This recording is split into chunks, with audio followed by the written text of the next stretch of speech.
Welcome to BSc Statistics students.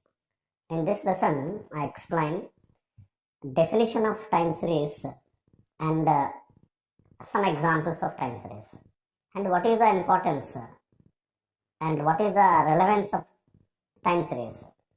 I explain here in this class.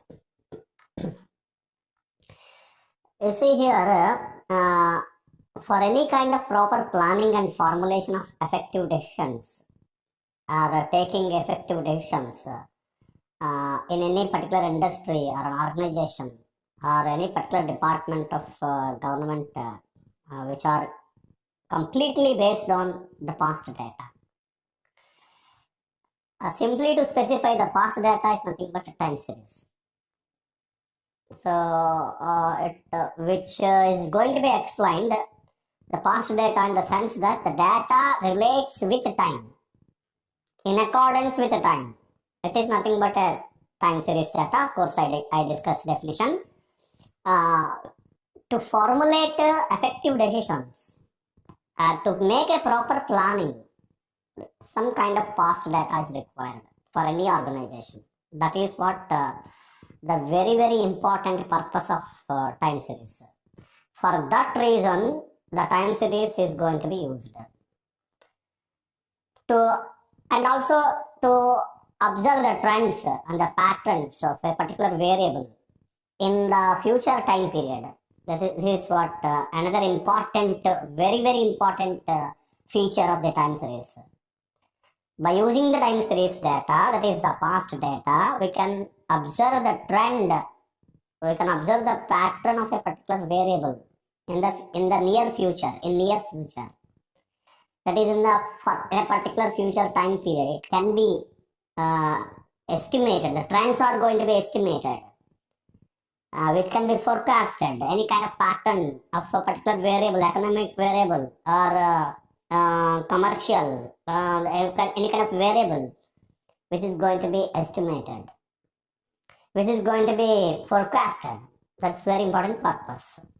So, finally, for analyzing and forecasting the patterns of economic variables in business and related activities, that this particular past data is going to be used. That is, time series is going to be used. That's very, very important. Now, come to the definition of time series. Arranging the statistical data in chronological order, that is, in accordance with time, that is, occurrence of time, is called time series. So, whatever the data you arrange, for example, in accordance with some particular year, for last 10 years, we have to arrange the data, the trade of some particular commodity, or sales of a commodity, profits of a commodity, agricultural production, etc. Various variables, whatever it is arranged according to year for last 10 years, or in a particular year, 12 months, data of 12 months is arranged. Sales of the some particular item in 12 months of a particular year, it is arranged. Monthly data, quarterly data, in day wise, in a week, the sales is observed. In a week, temperature is observed. In a week, some particular phenomena, some particular variable is going to be observed. That is a statistical data arranged in accordance with the time. That is called time series. This is a past data. Data was already recorded. So such kind of data is known as time series. Another definition, you see, a statistical data of a variable under study is arranged with reference to time or different time periods is called a time series. And time series is most useful in the field of economics and business statistics. The following are some of the important definitions, some of the definitions given. Croxton and Cowden. At times, according to these mathematicians, statisticians, a time series consists of data arranged chronologically. That's what we have learned in the definition. You see here, Yalun Cho, according to him, a time series may be defined as a collection of readings belonging to different time periods. That's what, of some economic variable or composite of variables for many number of variables. That is, from last 10 years, the data is observed for sales, profits, and earnings, etc. of a particular different multiple variables, composite variables. Data, the study is going to be, this study is nothing but time series data. Now finally, we discuss some of the examples. We see quickly, we refer some examples of time series.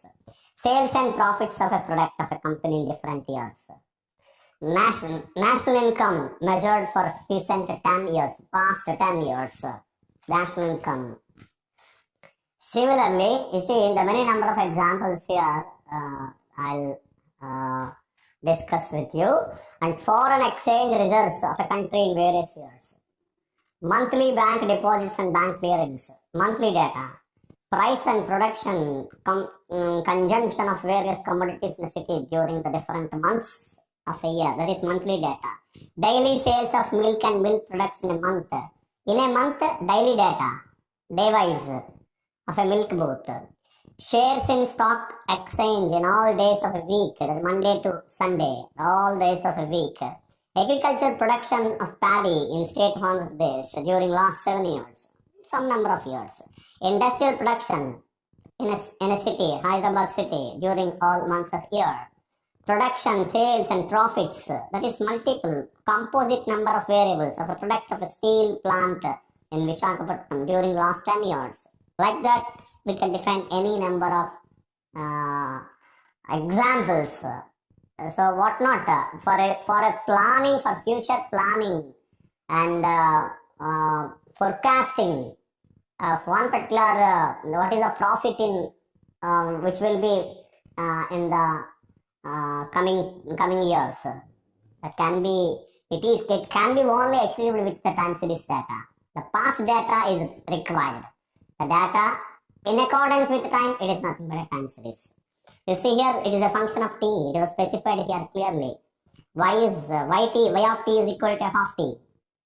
So it's a function of time period. So y is the variable. y1, y2, that is yt1, yt2, ytn are the values of the variable at a different time periods t1, t2, tn. That is, it was specified in a table, t1, t2 and so on tn, maybe 2001, 2002, 2003 and so on. Like that, t is the time period, or January, February, March, April, etc. or Sunday, Monday, Tuesday, Wednesday, etc. And the data is given. For example, here yt is going to be specified, y of t1, y of t2, y of tn. Like that, these are the time periods. These are the values of the variable. So this is the representation of time series. Hope you understand. This is what the definition of time series and various examples I have discussed of time series. Thank you. Thank you so much. BSc statistics విద్యార్థులకు స్వాగతం.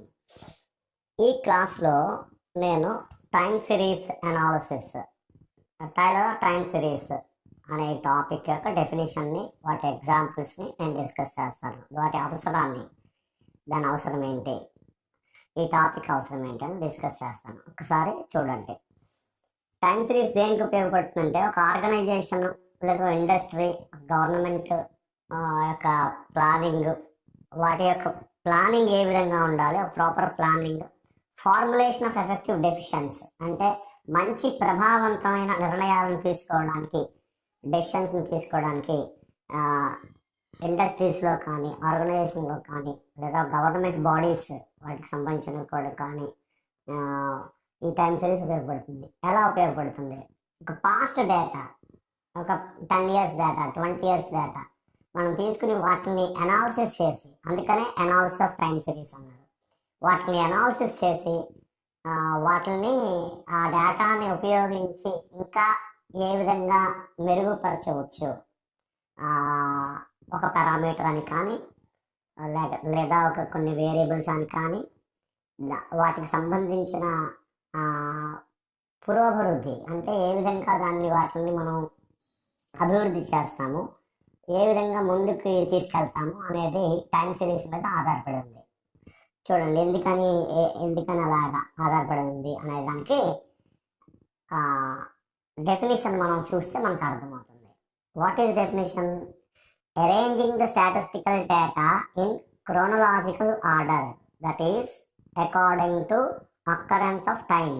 It is called time series. Time series అంటే ఏం లేదు, ఒక time according to time, ఒక time ప్రకారం, ఒక సంవత్సరానికి ఒక సంవత్సరం కాలం తీసుకోండి, లేకపోతే ఒక మంత్ కానీ క్వార్టర్ కానీ, ఆ విధంగా ఒక కాలాన్ని నిర్ణయించుకుని ఆ కాలానికి అనుగుణంగా డేటాని మనం ప్రిపేర్ చేస్తే, అటువంటి ప్రిపేర్ చేసిన డేటా, అరేంజ్ చేసిన డేటాని టైమ్ సిరీస్ అంటారు. Arranging the statistical data in chronological order, that is in accordance with time, that's all. అంటే ఏంటంటే ఒక టైం ప్రకారం అరేంజ్ చేసిన డేటాని, అంటే ఫర్ ఎగ్జాంపుల్ అలా అరేంజ్ చేసిన డేటాని టైం సిరీస్ అంటారు. ఫర్ ఎగ్జాంపుల్ ఏదో 1980 ట్రేడ్ ఎంత, ఒక పర్టికులర్ ఆర్గనైజేషన్ యొక్క ట్రేడ్ వ్యాపారం ఎంత, తర్వాత ప్రాఫిట్స్ ఎంత, ఆ విధంగా వేరియబుల్స్ని మనం 1981, 1982 అలాగా ఒక 10 years 1990 వరకు అరేంజ్ చేసాం అనుకోండి, ఆ డేటా టైం సిరీస్ డేటా అంటారు, అంతే. అలాగే ఒక సాఫ్ట్వేర్ కంపెనీ యొక్క ప్రాఫిట్స్ 2010 నుంచి 2020 వరకు అరేంజ్ చేశారనుకోండి, అది ఒక time series data. Agriculture production ఒక టైం పీరియడ్ నుంచి ఇంకో టైం పీరియడ్, అంటే ఫర్ ఎగ్జాంపుల్ 2001 నుంచి 2020 వరకు ఏ విధంగా ఉంది అగ్రికల్చర్ ప్రొడక్షన్ భారతదేశంలో, మన దేశంలో, లేదా వివిధ ప్రాంతాల్లో ఏ విధంగా ఉంది, ఇదంతా time series data. It is very simple. But దాన్ని ఏం చేయాలి, ఇప్పుడు ఆ డెఫినేషన్ తెలుసుకున్నాము, అయితే ఏ విధంగా దాన్ని మనం చేయాల్సి ఉంటుంది, ఏ విధంగా అనాలిసిస్ చేస్తే ఇది ఉపయోగపడుతుంది అనేది మనం అది కూడా చూస్తాం. అది కూడా చెప్తాను, వినండి. Statistical data of a variable under study is arranged with reference to time or different time periods is called time series. అంటే టైం సిరీస్ అంటే ఒక స్టాటిస్టికల్ డేటా, ఒక డేటా తీసుకుని దాన్ని with reference to time arrange చేస్తే దాన్ని time series data అంటారు, అంటే టైం సిరీస్ డేటా అని పిలుస్తారు. ఎక్కువగా ఎక్కడ యూజ్ చేస్తామంటే field of economics and business statistics, field of economics and business statistics. So various definitions ఇచ్చారు చూడండి. క్రాక్స్టన్ అండ్ కౌడన్ ఏంటి ఇచ్చారంటే time series, a time series consist of data arranged chronologically, అదే డెఫినేషన్ మనం చదువుకున్నాం. చాయ్ అనే ఒక స్టాటిస్టిషియన్ ఏం చెప్పారంటే, a time series may be defined as a collection of readings belonging to different time periods of some economic variable or composite variables. అదే నేను discuss చేస్తాను కదా, వేరియబుల్స్, కొన్ని ఎకనామిక్ వేరియబుల్స్ యొక్క డేటాని క్రోనలాజికల్ ఆర్డర్లో, అంటే టైం ప్రకారం అకార్డింగ్ టు టైం రీడింగ్స్ని అరేంజ్ చేస్తే అది టైం సిరీస్ డేటా అవుతుంది. అలాగే డిఫరెంట్ స్టాటిస్టిషియన్స్ ఏ విధంగా టైం సిరీస్ గురించి చెప్పారు. తర్వాత ఎగ్జాంపుల్స్లోకి వస్తే చూడండి, sales and profits of a product of a company in different years. ఇప్పుడు నేను నెంబర్ ఆఫ్ ఎగ్జాంపుల్స్ మీకు చెప్పాను, అయినా సరే ఇంకొన్ని మేజర్ ఇంపార్టెంట్ ఎగ్జాంపుల్స్ ఇక్కడ నేను చూపిస్తున్నాను, చూడండి ఒకసారి. National income measured in for recent 10 years, ఒక 10 years యొక్క నేషనల్ ఇన్కమ్ అరేంజ్ చేస్తే ఏ విధంగా ఉంటుంది, అది ఒక టైం సిరీస్ డేటా అవుతుంది. అలాగే చూడండి, foreign exchange reserves of a country in various years, ఒక 10 years, 15 years, 20 years foreign exchange. Monthly bank deposits and bank clearings, monthly దాన్ని అరేంజ్ చేశారు ఒక 3 yearsకో 4 yearsకో, అది కూడా time series data. Prices, production and consumption of various commodities in a city during different months in a year, ఒక particular ఇయర్కి సంబంధించి prices, production, consumption ఏ విధంగా ఉన్నాయి అంటే వాటి డిఫరెన్స్ తెలుసుకోవడానికి, జూన్లో ఎలా ఉంది, జనవరిలో ఎలా ఉంది, ఫిబ్రవరిలో ఎలా ఉంది, మార్చిలో ఎలా ఉంది, అలా వేరియస్ మంత్స్లో ఒక ఇయర్కి సంబంధించి డేటా, మంత్లీ డేటా, అది కూడా టైం సిరీస్ డేటా. అంటే వేరియస్ టైం పీరియడ్స్, మీరు టైం పీరియడ్స్ అనేది మంత్ అవ్వచ్చు, క్వార్టర్ అవ్వచ్చు, ఒక ఇయర్ కావచ్చు, 1 day కూడా కావచ్చు, ఒక్కొక్కసారి 1 day ఇన్ 1 hour అని కూడా తీసుకోవచ్చు. అది depends on the study of the statistical data. ఒక స్టాటిస్టికల్ డేటాను మనం చదవాలనుకుంటే, మనం దాన్ని స్టడీ చేయాలనుకుంటే ఏ విధంగా అది మారుతుందో ఆ విధంగా తీసుకుంటాం. డైలీ సేల్స్ ఆఫ్ మిల్క్ చూడండి, డైలీ ఇది daily sales of milk and milk products in a month of A milk booth. ఒక మిల్క్ ప్రొడక్ట్స్ తయారు చేసే ఒక షాప్ వాళ్ళు ఏ విధంగా వాళ్ళు సేల్స్ చేస్తున్నారు, డైలీ వాళ్ళ యొక్క ప్రొడక్ట్స్ సేల్స్ ఎలా ఉన్నాయి, ప్రాఫిట్స్ ఎలా ఉన్నాయి, అవన్నీ కూడా స్టడీ చేయడం. అది ఒక time series data. Shares in stock exchange in all days of a week. ఒక వీక్లో మండే నుంచి సండే వరకు ఏ విధంగా స్టాక్ మార్కెట్ చేంజ్ అవుతున్నాయి, షేర్స్ చేంజ్ అవుతున్నాయి, అవన్నీ కూడా. Agriculture production of paddy in state Andhra Pradesh during last 7 years. Industrial production in Hyderabad city in all months of a year. Production, sales, profits of the product of steel plant in Visakhapatnam during last 10 years. అలాగా మీరు ఏది consider చేయండి.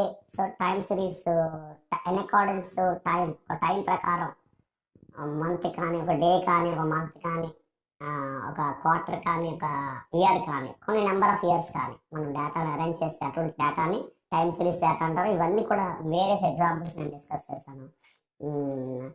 వీటి ప్రకారం time సిరీస్ని మనం ఈజీగా అర్థం చేసుకోవచ్చు. ఇప్పుడు వీటిని అనలైజ్ చేయడం వల్ల మనం ఫ్యూచర్లో ఏ విధంగా ప్రొడక్షన్ కానీ, ఒక సేల్స్ కానీ, ప్రాఫిట్స్ కానీ, లేకపోతే డిపాజిట్స్ కానీ, బ్యాంక్ డిపాజిట్స్ కానీ, ఇక్కడ మనం డిస్కస్ చేసిన అన్ని వేరియబుల్స్ని మనం కన్సిడర్ చేసుకుని వాటిని ఏ విధంగా ఇంప్రూవ్ చేయవచ్చు, వాటిని ఇంప్రూవ్ చేయడం కోసం కదా మనం స్టడీ చేసే మెయిన్ పర్పస్ ఏంటి, ఎక్కడ డిఫెక్ట్స్ ఉన్నాయో చూసుకొని అవి వాటిని ఓవర్కమ్ చేసుకుంటూ మనం ఆ పాస్ట్ డేటాని స్టడీ చేసి మనకి ఇచ్చిన టైం సిరీస్ డేటాని స్టడీ చేసుకుని, అది స్టడీ చేసిన తర్వాత వాటిలో ఇంప్రూవ్మెంట్స్ ఏ విధంగా మనం చేయగలము, ఏ విధంగా ప్రాఫిట్ అయితే ప్రాఫిట్ని ఇంక్రీజ్ చేసుకో, సేల్స్ అయితే సేల్స్ని ఇంక్రీజ్ చేసుకోగలం, ప్రొడక్షన్ అయితే ప్రొడక్షన్ ఇంక్రీజ్ చేయగలం. ఇవన్నీ కూడా మెజర్మెంట్స్ తీసుకోవడానికి పాస్ట్ డేటాని, డేటా యొక్క బిహేవియర్ని అండర్స్టాండ్ చేసుకుని దాన్ని ఇంప్రూవ్ చేయడానికి టైం సిరీస్ యొక్క డేటా ఉపయోగపడుతుంది. దీన్ని ఏం చేస్తారంటే జనరల్గా y is equal to f of t, it's a function of t. y అనేది variable, value of the variable, function of t, it is a function of t. t అంటే time period. అలా దాన్ని మనం దీన్ని ఇండికేట్ చేస్తాం. చూడండి, ఒక table ఇచ్చాం చూడండి, చాలా క్లియర్గా ఉంది.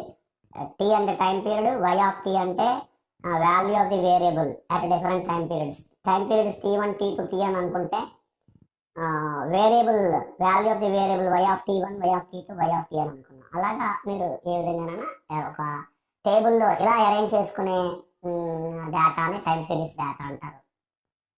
ఇది టైం సిరీస్ యొక్క మెయిన్ అబ్జర్వేషన్స్. టైం సిరీస్ డేటాని యూజ్ చేసి ఏం చేయాలనేది, ఏ విధంగా దాన్ని స్టడీ చేయాలనేది కూడా నేను క్లాస్లో డిస్కస్ చేశాను. అందరికీ అర్థమైంది అనుకుంటున్నాను. Thank you very much.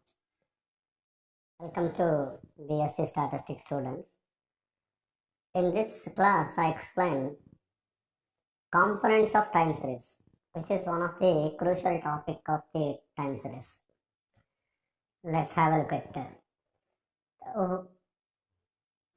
the various factors which are affecting the values of the variable in time series, which are called components of time series. The change of the data, the change in the variable, it is going to be affected by some particular factors. Some particular factors affects these values of the variables in a time series data, which are called components of time series, which are going to be discussed in this particular session. So usually there are 4 components of time series. First one, long-term variations, the secular trend or trend. Second one, seasonal variations. Third one, cyclic variation. Fourth one, irregular variations. The seasonal and cyclic variations are also called short-term variations, short-term fluctuations or variations. So we discuss one by one. First we discuss long-term variations or secular trend. The general tendency observed in the variable of a time series data of increasing or decreasing during a long period of time. It is the tendency, which means the change of the variable, the variations in the variable of a time series data whether it is increasing or decreasing, it is going to be observed during a long time period. It's called long-term fluctuations or long-term variations, or simply secular trend or trend. So in this, the type of variation is mostly observed in business and economic statistics. Business and economic statistics.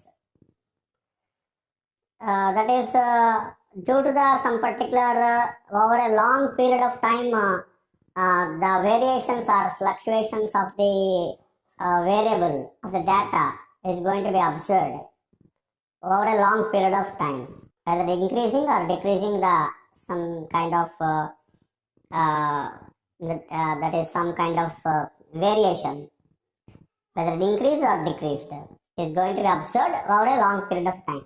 We see some of the examples so that you can easily understand.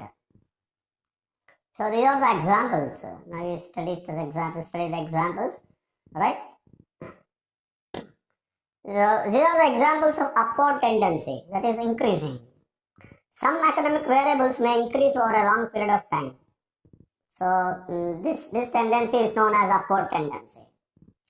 Like you see some examples I'm giving to you. Growth of the population during last decade. The population usually is going to be increased. That is upward tendency is going to be observed.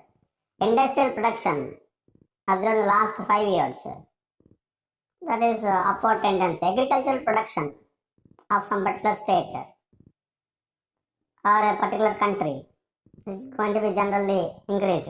So last 10 years, last 8 years, etc. The profits of a company or last 5 years. So these are the general variables of a particular data, usually shows upward tendency. Similarly, come to the examples of downward tendency. Some of the economic variables may decrease, observed as some particular decrease in a particular variable over a long period of time. Is known as downward tendency. The examples I specify here. The number of deaths taken place in a particular district. Obviously, if you take more precautions, the health precautions, and obviously it's going to be decreased. Epidemics occurs in last 10 years or some particular number of years. It is also showing the downward tendency. Illiteracy observed in the country during some last number 10 years or 20 years or so, the illiteracy. So it is also looking to be downward tendency. Right, due to the research specified clearly, due to the advancement in medical sciences and better medical facilities and high standards of living, these are going to be these variables like births, deaths, epidemics, illiteracy, etc. It shows downward tendency. It may not be. Generally, we are speaking generally. Remember that. It may increase in one particular epidemic conditions, etc. But for example, deaths, number of deaths, maybe increases due to some particular epidemic situation. So therefore, it is not a particular phenomena. Generally, we are specifying these are the variables shows downward tendency. Need not be considered always. Always it may not be true. Right? Okay, so these are some particular variables and the changes can be observed, changes can be identified, recognized over a long sequence of period. Over a long period, we can observe the variation. For example, agricultural production. The variation can be observed over a long period. For every month, we cannot observe the variation. What is the variation in the agricultural production data? That cannot be observed because it can be, the changes can be identified. Changes can be only recognized in a long period of time. For example, for 2 years or 3 years or 4 years. We can compare yearly. The crop is going to be obtained in a particular average season. So changes can be observed over a long period. Or for 5, if you observe the data of 5 years, we can observe the change. Otherwise, we cannot observe. So that is the reason why it all comes under long-term fluctuations or long-term variations. Right? If you discuss the next one, seasonal variations. So seasonal variations, if we discuss what is meant by seasonal variations, the variations in a time series due to some rhythmic forces which occurs in a regular and periodic manner over a span of less than 1 year. You see, this is what one kind of observation, and the same almost repeated, the same pattern after year are called seasonal variations. So seasonal variations means the variations obtained, which can be obtained in a particular season to season, one particular season to another particular season. The variations can be observed. Such variations are called simply seasonal variations, which may be observed quarterly, or monthly, or weekly, or daily. So, which may be observed. The season depends on season, or due to some rhythmic forces, which means some kind of pattern is observed year after year. Some kind of pattern is observed, for example, some particular due to some particular factors like marriages. In marriage season, generally some particular items, the prices will be very high. Similarly, due to in a particular summer, some particular items are more demand. So that, which are the reasons? Which are the reasons for rhythmic forces? Which are nothing but rhythmic forces. Some particular forces, due to some particular pattern, the variations are going to be observed. So usually, which are going to be observed from season to season, one season to another season, year after year. 1 year or another year is going to be compared. Like, what are the examples? You see here, the examples are very, very, very clear. Price of gold in jewelry shop. So usually the gold prices which are in some particular season, which can be identified, which can be, the variations can be observed on the prices of gold in from season to season. Due to some particular marriage season, it will be it has some particular demand. And similarly, due to some particular festival season, and it has some demand, whether increasing or decreasing. The prices may be increased or decreased. So, but it is in the some particular pattern, same pattern. The demand will be very high. The price will be adjusted due to that particular factors. Like that, it is going to be observed. Similarly, sales and profits of departmental stores. For example, if you consider in monthly, in every first week of the month, that can be treated as because of the high demand or more the sales and profit sales is going to be observed in the every first week of the month, like that. The sales and profits of electrical goods. Similarly, for example, electrical fans, the demand will be more in summer season, like that. So, if you observe many number of examples we have, and now what I want to do is, there are some kind of patterns which can be identified, and so that in that way, that is in that fashion, the variations can be observed. You see here, the seasonal variations may be arise due to the following reasons: climatic changes, weather conditions, man-made conventions, etc. These are the two important factors. The seasonal variations may occur. Seasonal variations may be obtained, right? Occur. The first one, it discusses climatic changes and weather conditions. So mainly these are the these seasonal variations can be observed because of the changes in the climate and weather conditions. For example, you consider the sales of umbrella will be more in the rainy season. The demand of refrigerator, AC, electrical fans, etc. more in summer season. In summer season, the sales of the refrigerator, electrical fans, etc. will be more automatically. The sales of the woolen cloths rise in the winter season. The demand and sales of the commodities like sugar, wheat, rice, pulses, etc. will be high during the period of particular period in a year, which will be low in the rest of year.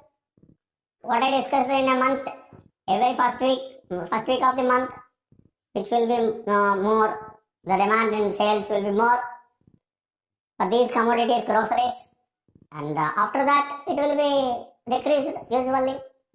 So therefore you can easily identify these are the one such identification of the seasonal variations, climatic changes and weather conditions. Next one, man-made conventions. The seasonal variations are also due to the habits, fashions, customs and conventions of the people living in the society. For example, sales of gold ornaments will be more in the during the marriages and festivals. The demand and profits of the general commodities, which will be more in the departmental stores during some festivals like Sankranti, Vijayadashmi, Deepavali, etc. So the main object, what is the main objective of this particular?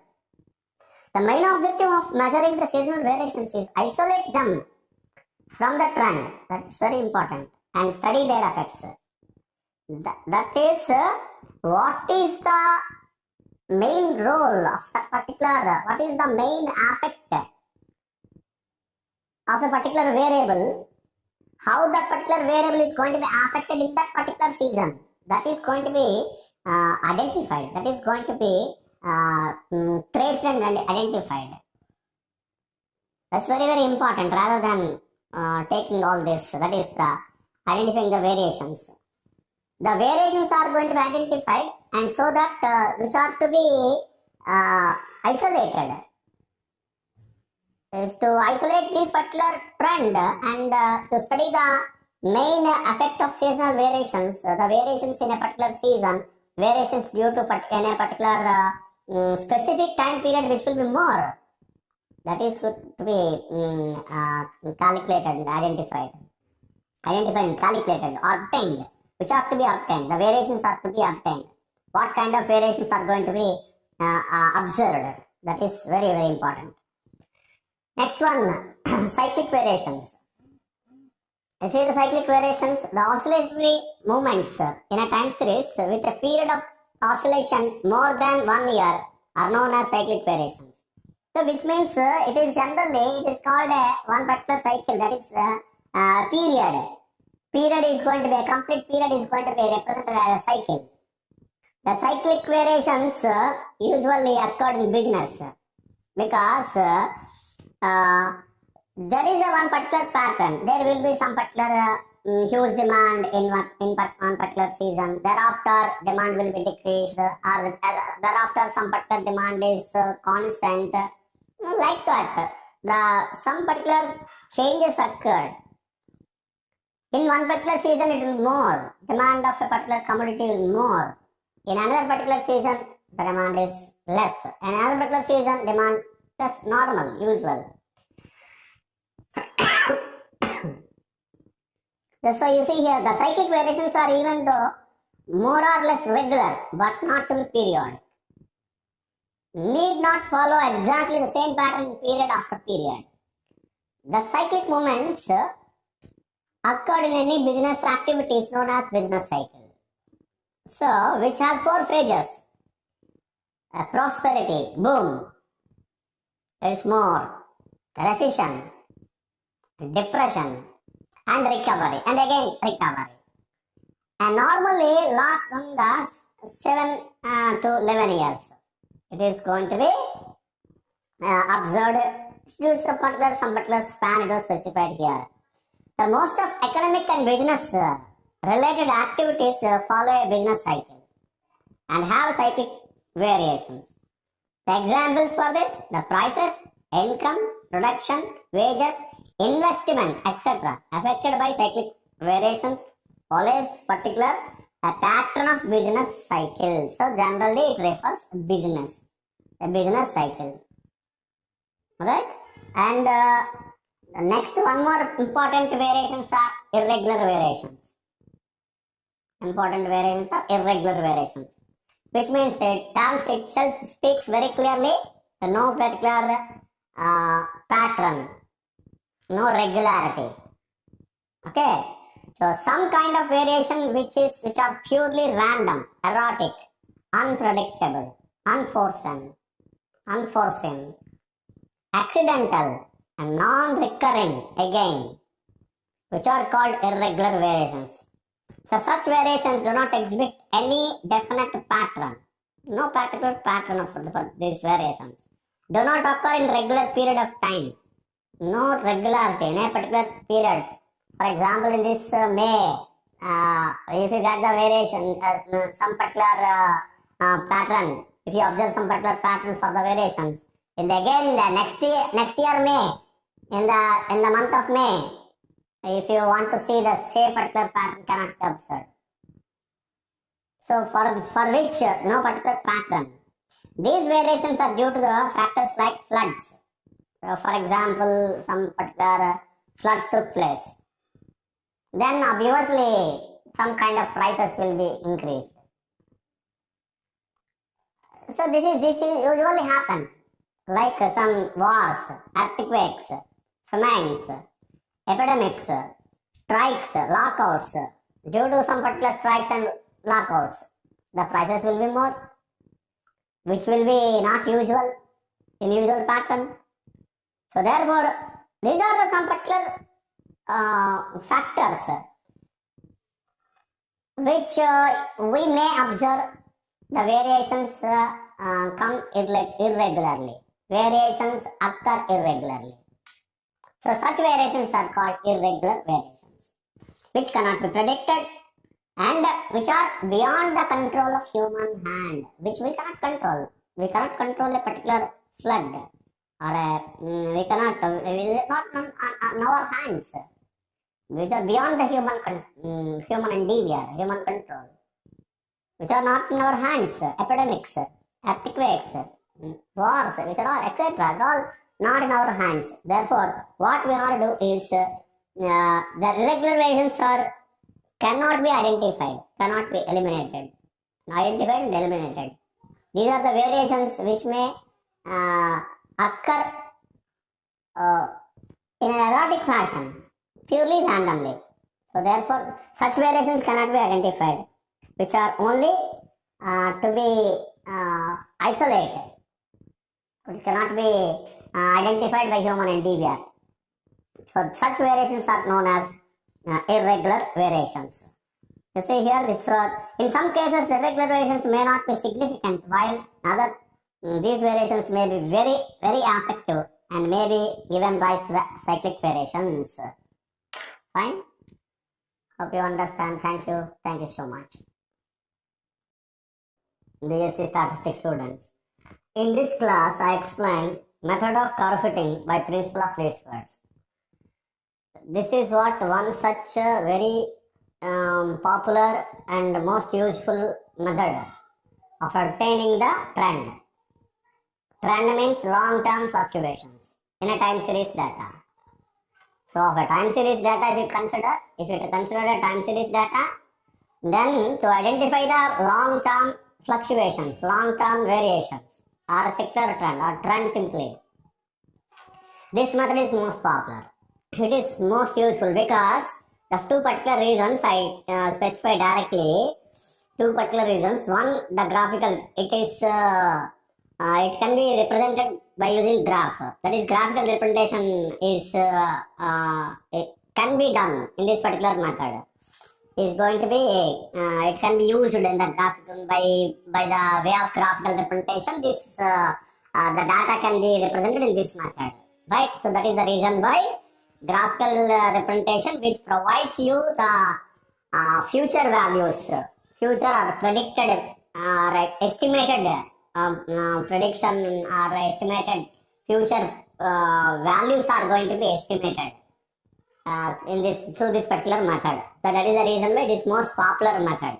What we do is, by using principle of least squares, we fit a one particular functional mathematical relationship. We fit a functional mathematical relationship, maybe in any particular form. For example, a straight line or a parabola, 8-degree polynomial, exponential curve, power curve, growth curves. Alright, modified exponential curve. You see, you can observe here some of the growth curves, modified exponential curve, compound curve, and logistic curve, etc. Many number of curves are going to be represented here. We can use any particular one mathematical relationship which is most suitable to the data. Why we are using many number of curves here, functional mathematical relationship existed here, because to apply the data, to apply these functional mathematical relationships which are suitable for the data, that is going to be considered. So that is the reason why many number of curves are going to be existed. So, and one more particular point is, this method is best method for forecasting or estimating the future values in any particular time series data. So that is the reason why also this is one of the most popular method. Hope you understand.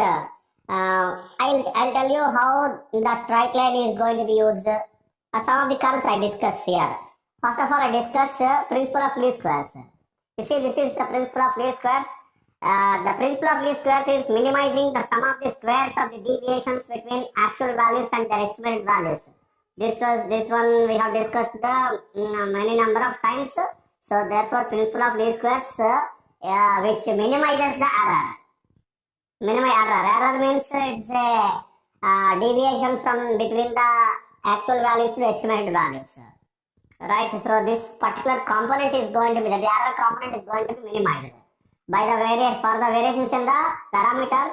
Here some parameters which will be presented in the any particular functional mathematical relationship. So I discuss straight line. For example, if you consider a straight line, you see, this is what the procedure of a straight line.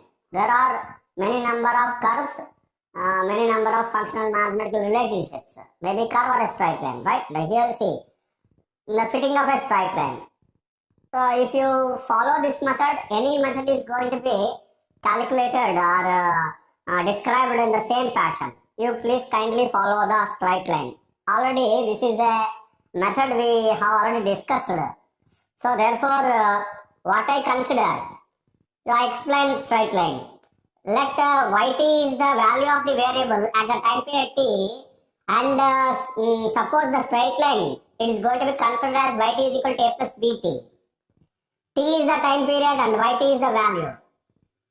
In which if you consider this is the straight line, then the parameters a and b are to be calculated. How to estimate these values? This method explains.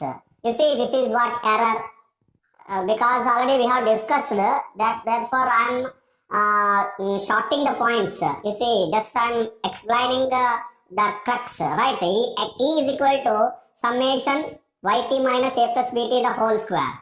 By using the principle of least squares, this error is going to be minimized for the variations in the parameters a and b. So therefore, we have determined the values a and b by using principle of maxima and minima, and by using the principle of least squares, taking the partial differentiation with respect to a, dou e by dou a is equal to 0, you will get this equation. Summation yt is equal to na plus b summation t. Similarly, dou e by, taking the second differentiation, dou e by dou b is equal to 0, and we will get this particular equation, summation t into yt plus a into summation t plus b summation t square. You see, these are the two are called normal equations, 1, 2, right? So, these two equations are called normal equations, and by solving these two normal equations, we can obtain the values of a and b, that is called estimated values of a and b. The parameters are going to be estimated with the help of the given data. So, this is what the procedure of a straight line. Hope you understand. This is what the procedure of a straight line, fitting of a straight line. Similarly, remaining any kind of functional mathematical relationship which are going to be either straight line or a parabola or a power curve, exponential curve, all the curves are going to be fitted in this particular fashion, in this way only. Hope you can easily follow the remaining topics. Just I show you how the procedure is conducted. Fitting of a second degree parabola. See here, this is what the next one. This is the second degree parabola is considered. Yt is equal to a plus bt plus ct square. This is what yt minus a plus bt plus ct square whole square. This is error. Sum of the squares of the residuals. And then by using the principle of least squares, we get the normal equations. These are the normal equations. Summation yt is equal to na plus b summation t plus c summation t square. Equation 1. Summation t yt is equal to a summation t plus b summation t square plus c summation t cube. This is second equation. Third equation, summation t square yt is equal to a summation t square plus b summation t cube plus c summation t power 4. By solving these normal equations, we get the ABC values. With those values of ABC, we get the best fit. And we can obtain future values. If we want to estimate the future values, it can be used. So this is the second degree parabola method. Like that, we have the kth degree polynomial. This is kth degree polynomial. Y is equal to a naught plus a1t plus a2t square plus and so on plus ak into t power k.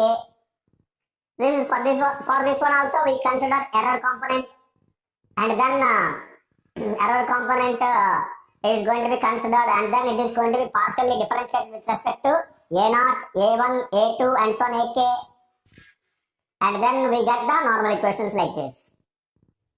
You see, observe here, one normal equation I read out. Summation yt is equal to n into a naught plus a1 summation t plus a2 summation t square plus and so on plus ak summation t power k. Multiply with t, you will get the second normal equation. Multiply with t square, you will get another normal equations like that. We will get the k normal equations. K plus 1 normal equations, k plus 1 normal equations.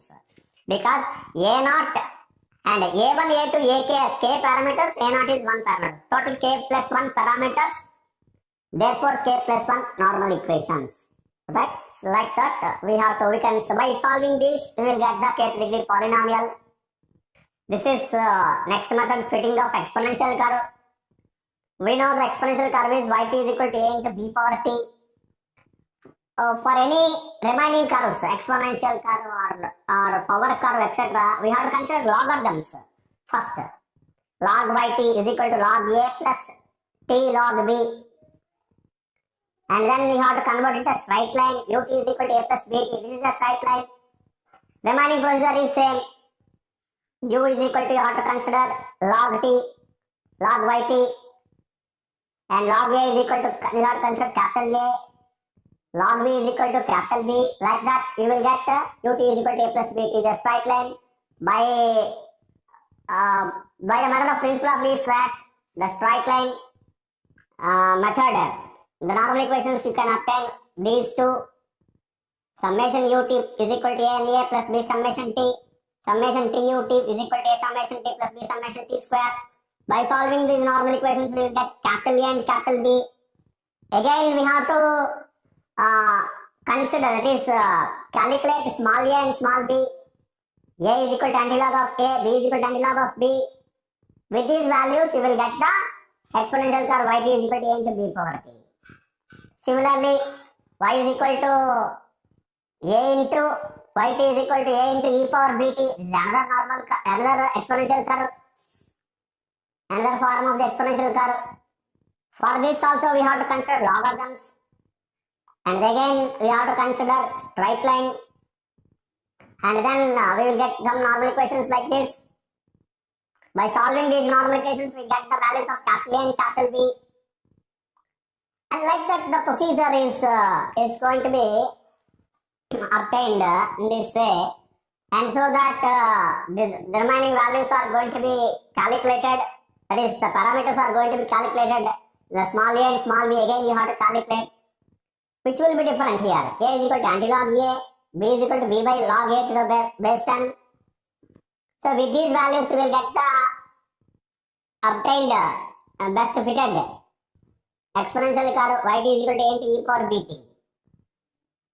So another form, fitting of power curve. Power curve is y is equal to a into e t power b. So for which again you have to consider logarithms. Log y t is equal to log a plus b log t, like that, and so that you have to convert it as straight line. Ut is equal to a plus bv. This is capital A, this is small b in the power curve. This is called semi-log. Exponential curve is double log. For two constants we have a logarithms.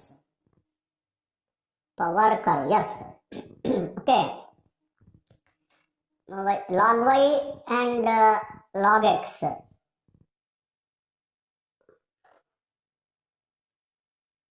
Okay, right. We'll see. The double log and semi-log papers are going to be used. I'll tell you. Log y and t, b log t. So this is for which power curve we have to use because of the log y and log t. Based on these values. For power curve we have to use double log paper. For exponential curve we have to use semi-log paper. Like that.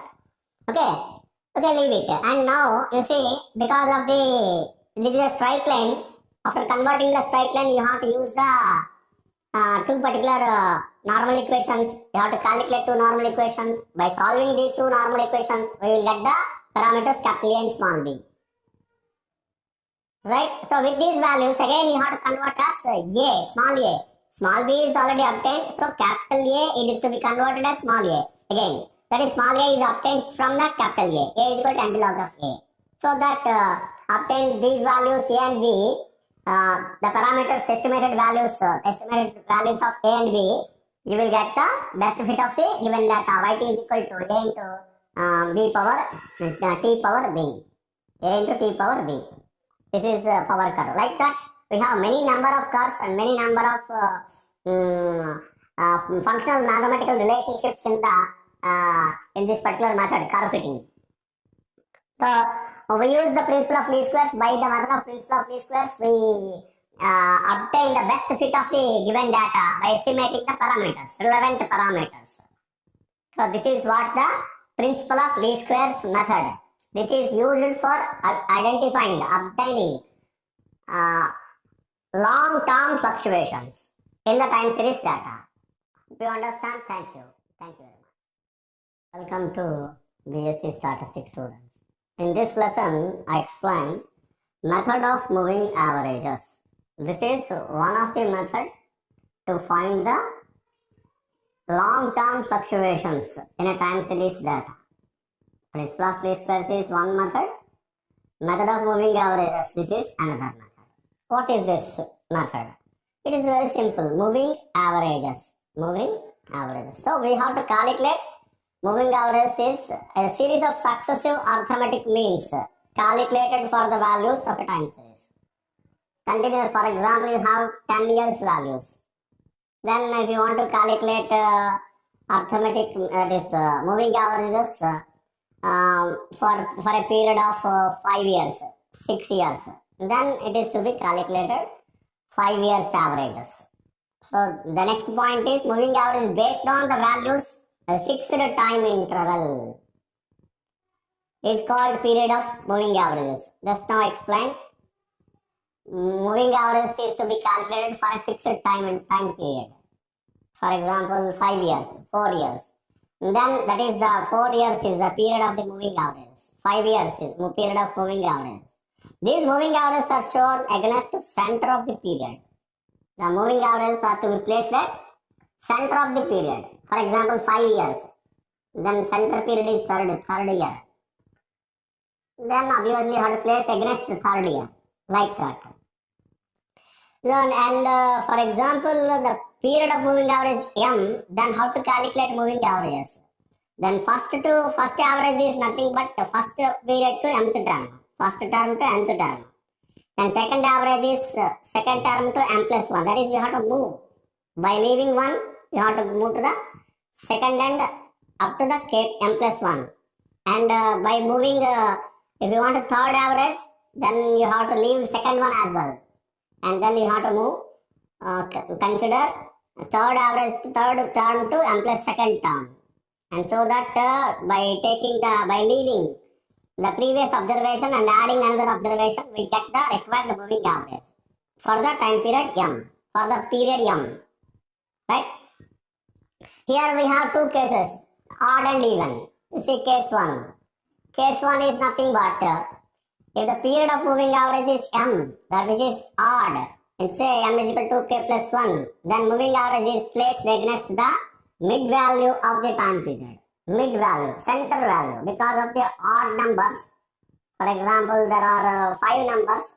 The exact middle period is third one. So we can place it at the mid value of the time period. And it occurs at t is equal to k plus 1. For example, 2k plus 1, the middle time period is t is equal to k plus 1. At which you have to place it. Against this particular time period, you have to place the moving averages. Case 2. If the period of moving average is even, that is m is even, say m is equal to 2k, then it is placed between two middle values of the time period. That is, for example, 4 years, second and third years. Between that, you will get the moving average. You have to place the moving average. But it is called non-centered. That is what the place. We have to place it t is equal to k and t is equal to k plus 1. Between these two time periods, we have to place it. If for example, 2k. Time period is 2k. These values are called non-centered moving averages. Then these non-centered moving averages are not synchronized to any particular time period. So therefore, to synchronize this, what you want to do is non-centered moving average to a particular original time period. Then we have to consider of extent of two moving averages. Non-centered moving averages you have to consider, and you have to take the average so that you will get the moving averages. So these values are called centered moving averages. So whatever non-centered, it is to be converted centered moving averages. Now you have to place against t is equal to k plus 1. You will get exactly for a time period now. So therefore these are called moving averages, the method of moving average. This is also one of the useful method in the time series for obtaining the long-term fluctuations. Now I explain one particular, I show you one particular problem, how to calculate moving averages. So this is what the data is given. Hope you understand. This is one kind of data. It is given for 1985 to 2000. Okay. You see, 2000 data is visible, right? Now, how to calculate some particular agricultural production is given. And first you see, we are calculating 5 years. 5 years moving averages. For 5 years moving averages, what we have to do? We have to calculate, what you have to do is 5 years moving totals, 5 years moving averages, and trend eliminated values. Of course, we are calculating these values. 5 years means you have to consider 1 to 5. 1, 2, 3, 4, 5. 1, 2, 3, 4, 5. Get the total. So add these observations. Add these observations and place against the middle value. Is it not? Is it visible? No. Just I'll wait for while a minute and so that it can be visible.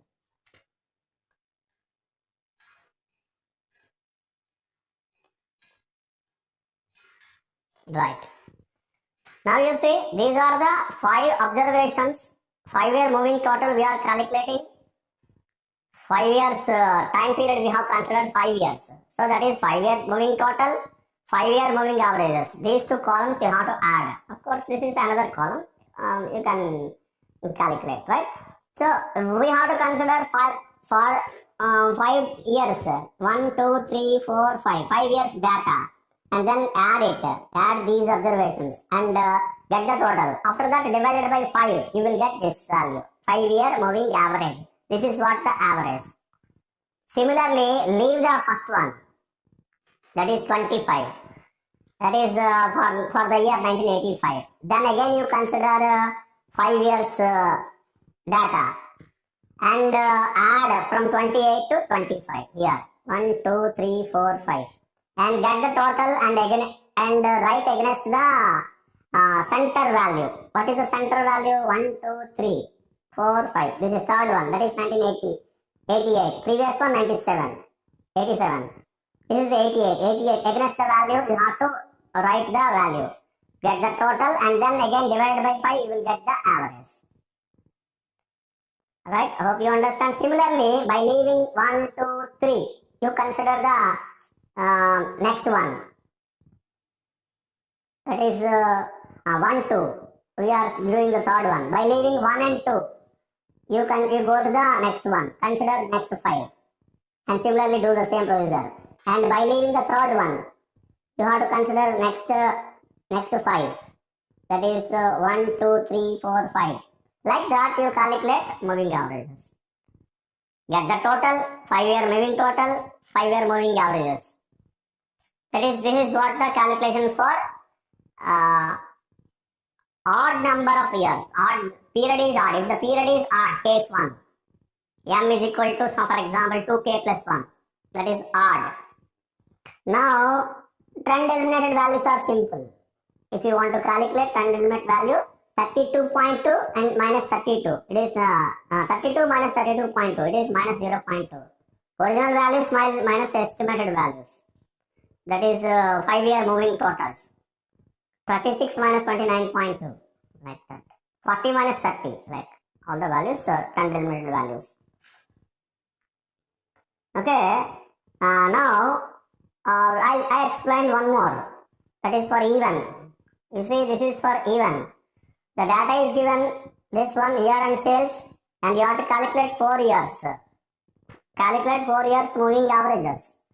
For which you have to calculate, you have to consider 4-year moving totals.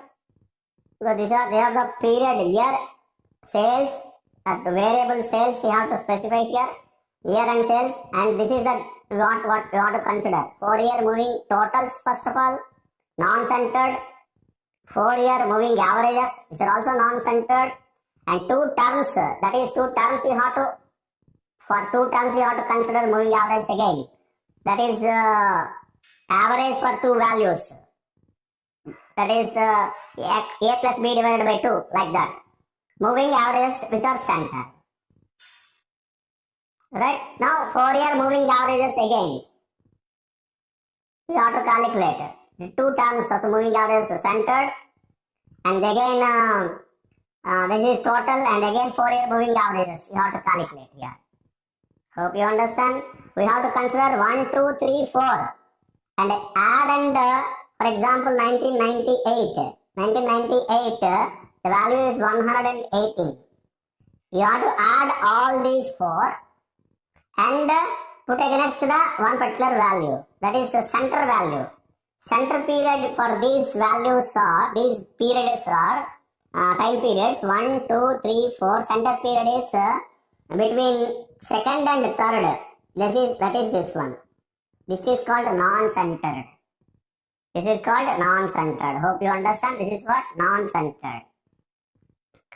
And after that, you have to calculate divided by 4. You will get moving averages. It is also non-centered.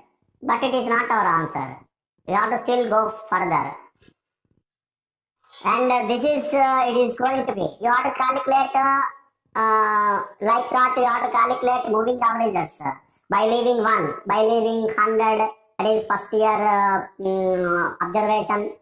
And then you have to calculate 96 to 99, 99, one another value. What is 99 value? Then 128. By leaving 100, you have to consider the next 4 and get the total, and you have to place against the middle values. That is 1, 2, 3, 4. Middle of these 4 years is nothing but 97 to 98. Between this is what the non-centered value. Total and average divided by 4, you will get the average. And now you have to calculate 2 terms. Like that you have to continue the procedure. I'll show you.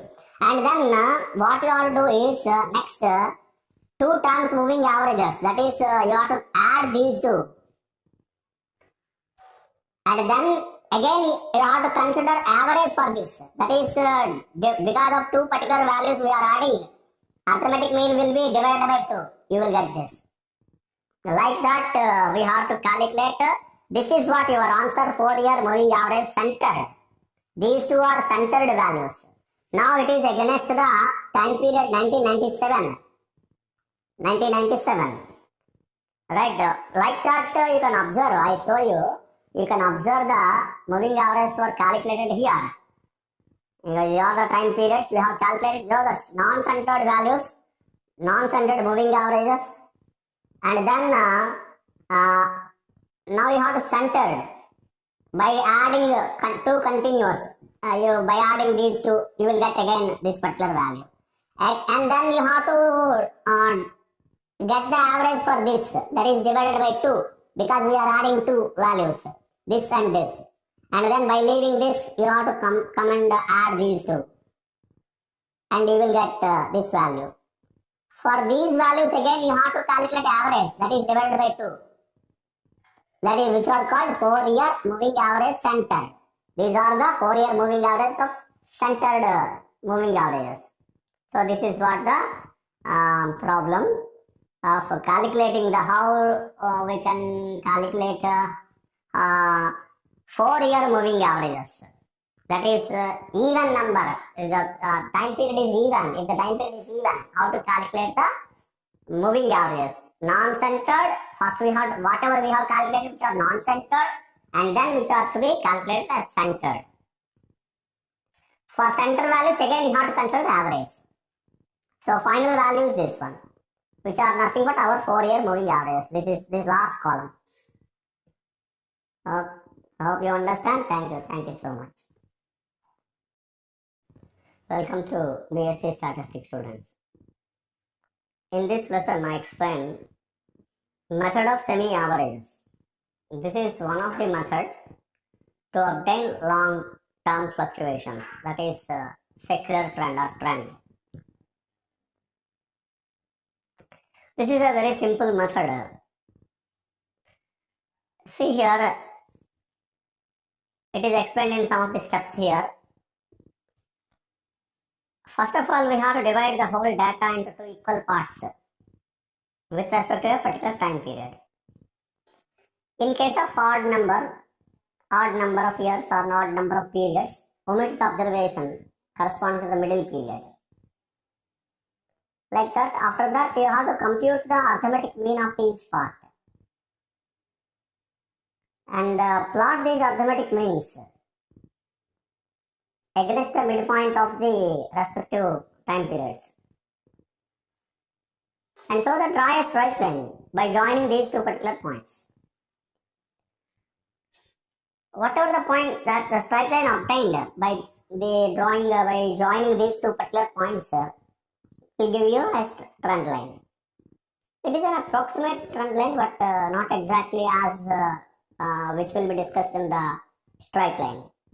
The straight line will give the best graphical solution, best graphical trend curve or a trend line. So here it is approximately it gives the trend line. It gives the trend line. Approximately it produces the trend line. Okay, that is what the difference or improvement of principle of least squares rather than than this particular method. Now if you consider, I show you some particular problems in two particular cases. You see, this is what the data. Here it was specified. Fit a trend line to the following data by the method of semi-averages. By the method of semi-averages, if you consider 1, 2, 3, 4, 5, 6, 7, 8, 9, 10 periods. So 5 periods you can divide. This is solution of this particular problem. So we have considered, since the n is equal to 10 years, first of all we have to divide the total data into two particular parts, 1985 to 99 one part, 90 to 94 another part. Two particular parts you have divided. Then you calculate arithmetic means. Total and divided by 5 because 5 periods we have. 74, something like that. Arithmetic mean of second part. Consider arithmetic mean of second part. That is, you have to calculate arithmetic mean of, you see here, arithmetic mean of 95 to 82. These 5 periods up to here. 95 to 89.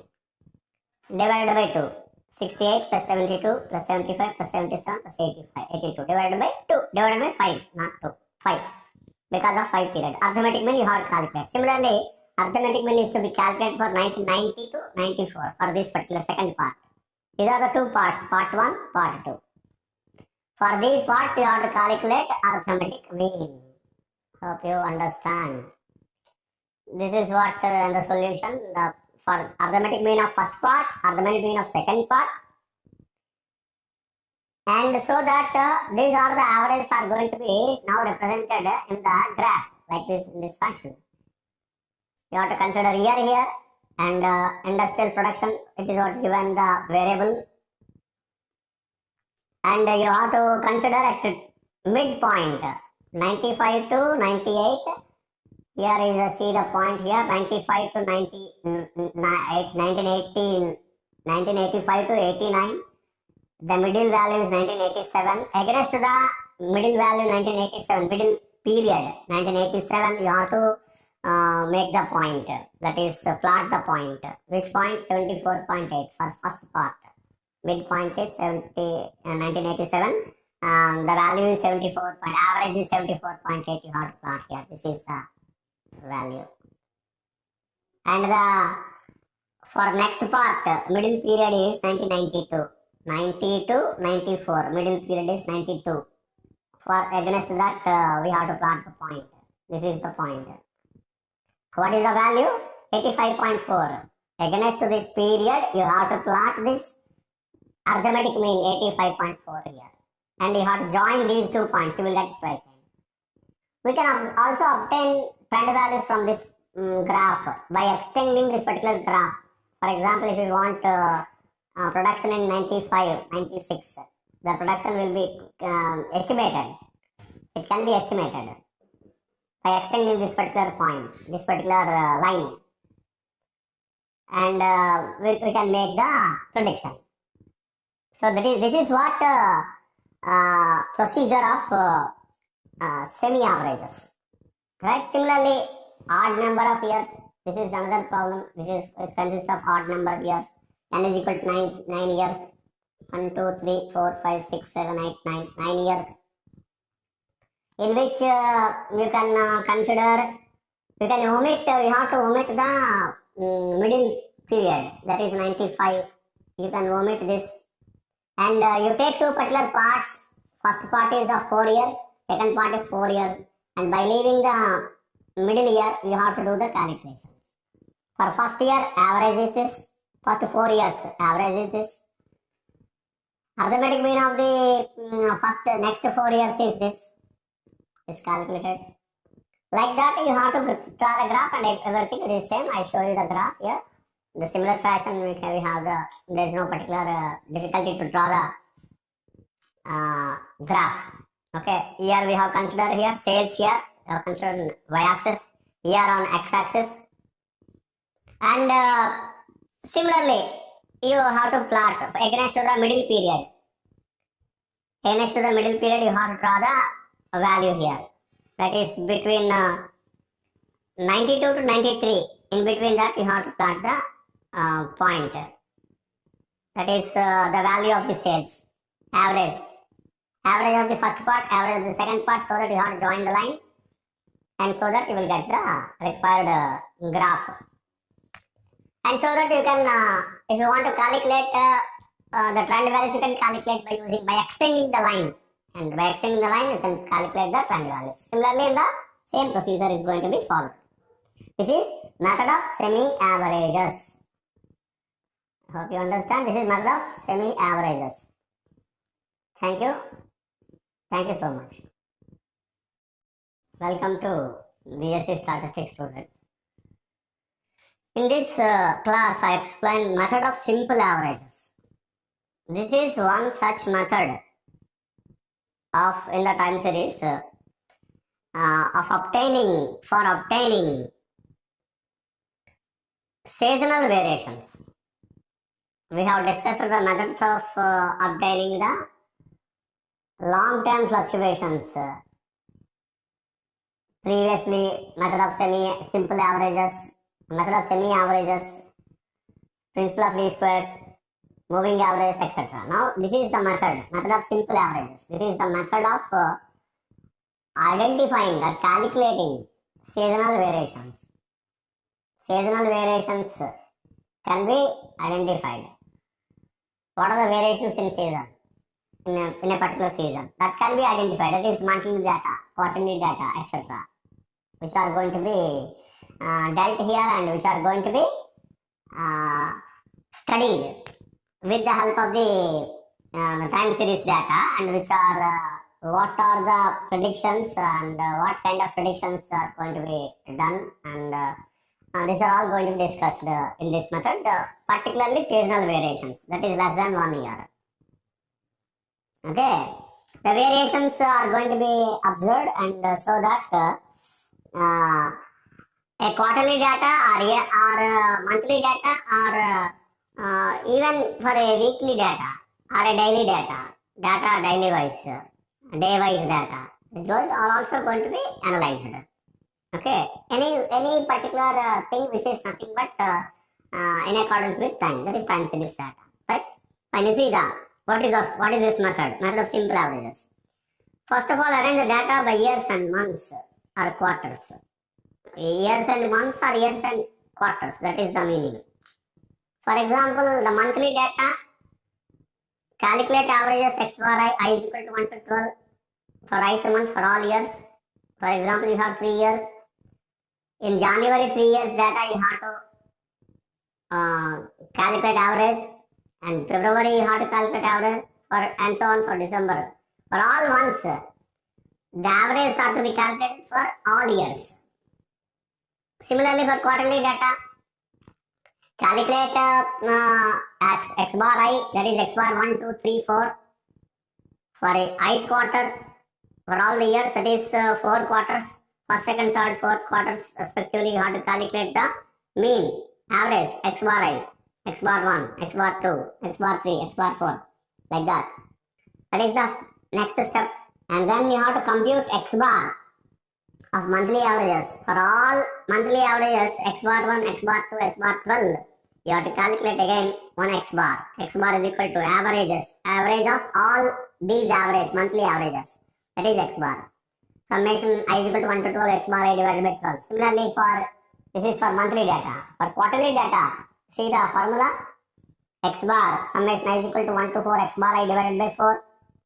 For 4 quarters, we have calculated the averages for quarters, x bar 1, x bar 2, x bar 3, x bar 4, like which are going to be again, which is to be averaged. That is, average is going to be calculated, x bar. And then seasonal indexes are going to be calculated by using this particular formula. What are the seasonal indexes are going to be calculated?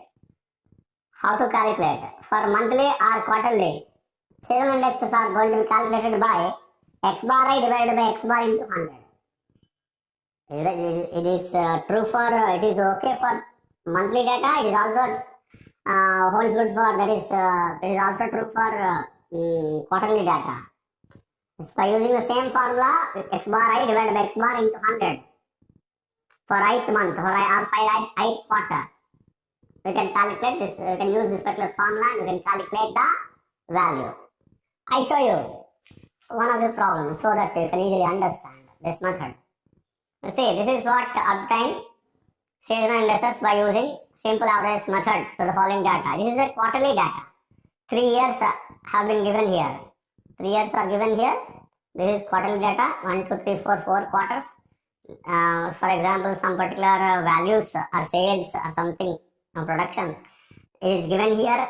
Now you have to see, you have to observe what kind of sales or what kind of production in a particular season, in first quarter, in second quarter, third quarter, fourth quarter. In which particular quarter it is more? In which particular quarter it is less? In which particular quarter sales is more? Sales is less. That is like that you have to see.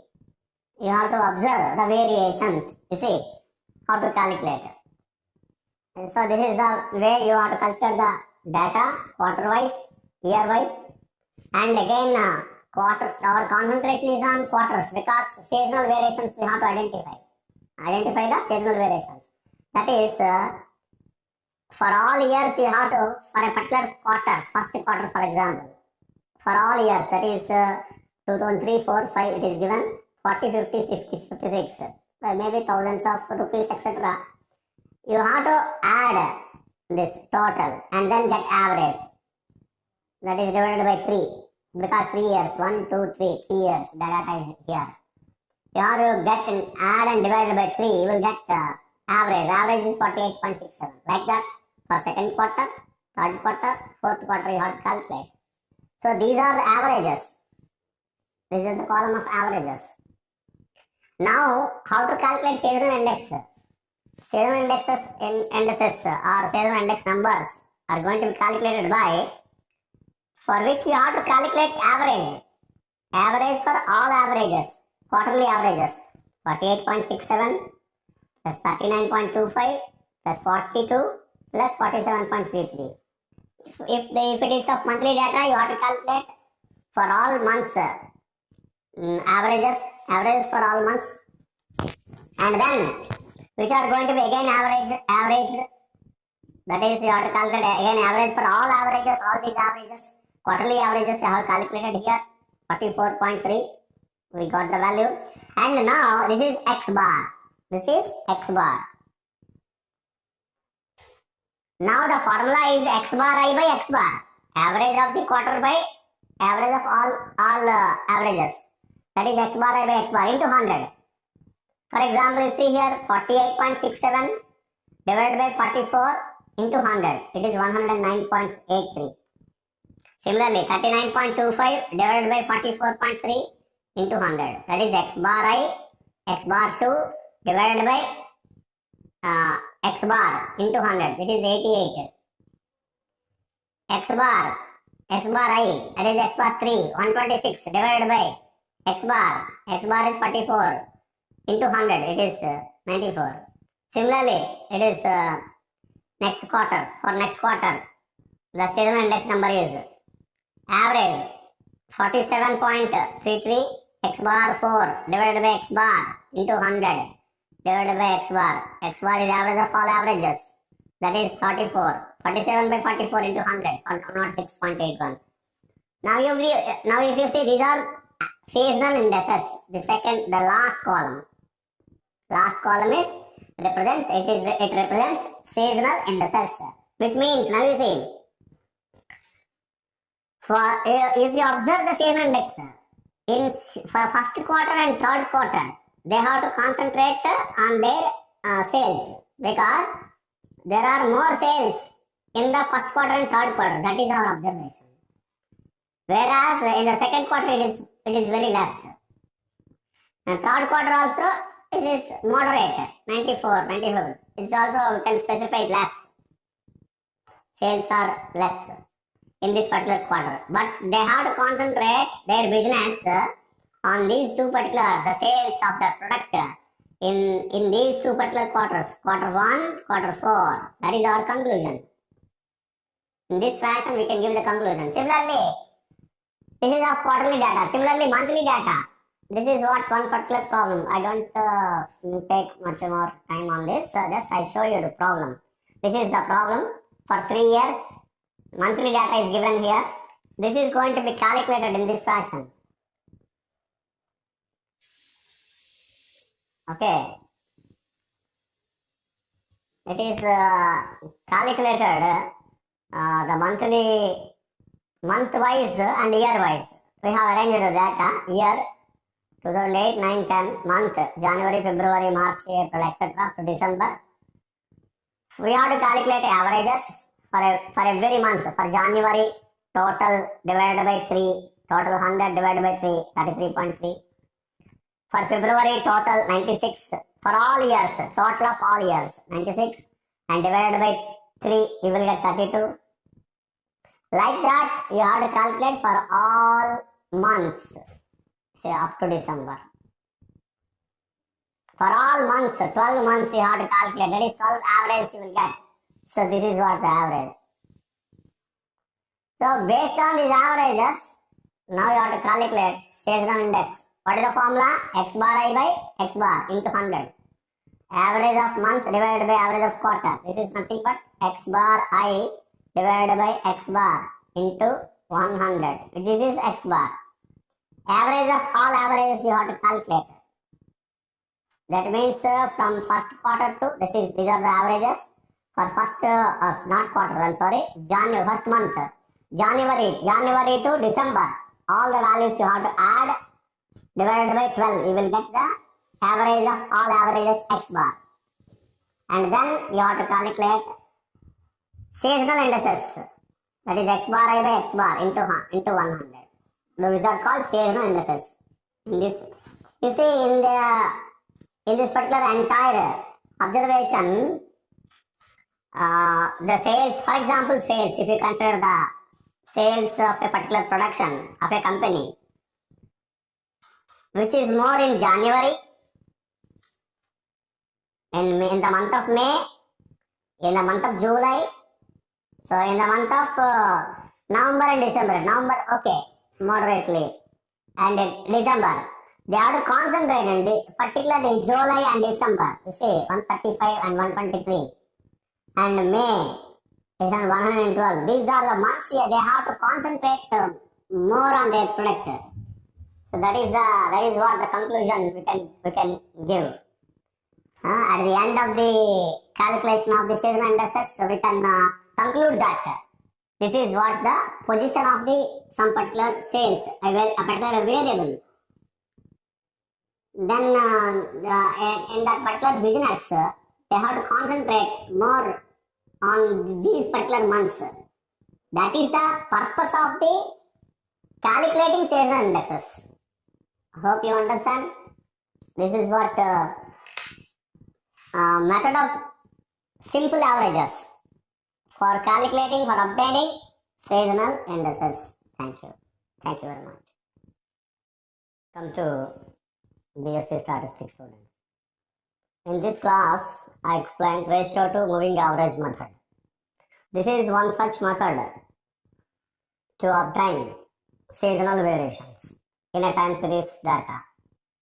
That is in time series analysis to obtain seasonal variations. This method is going to be used.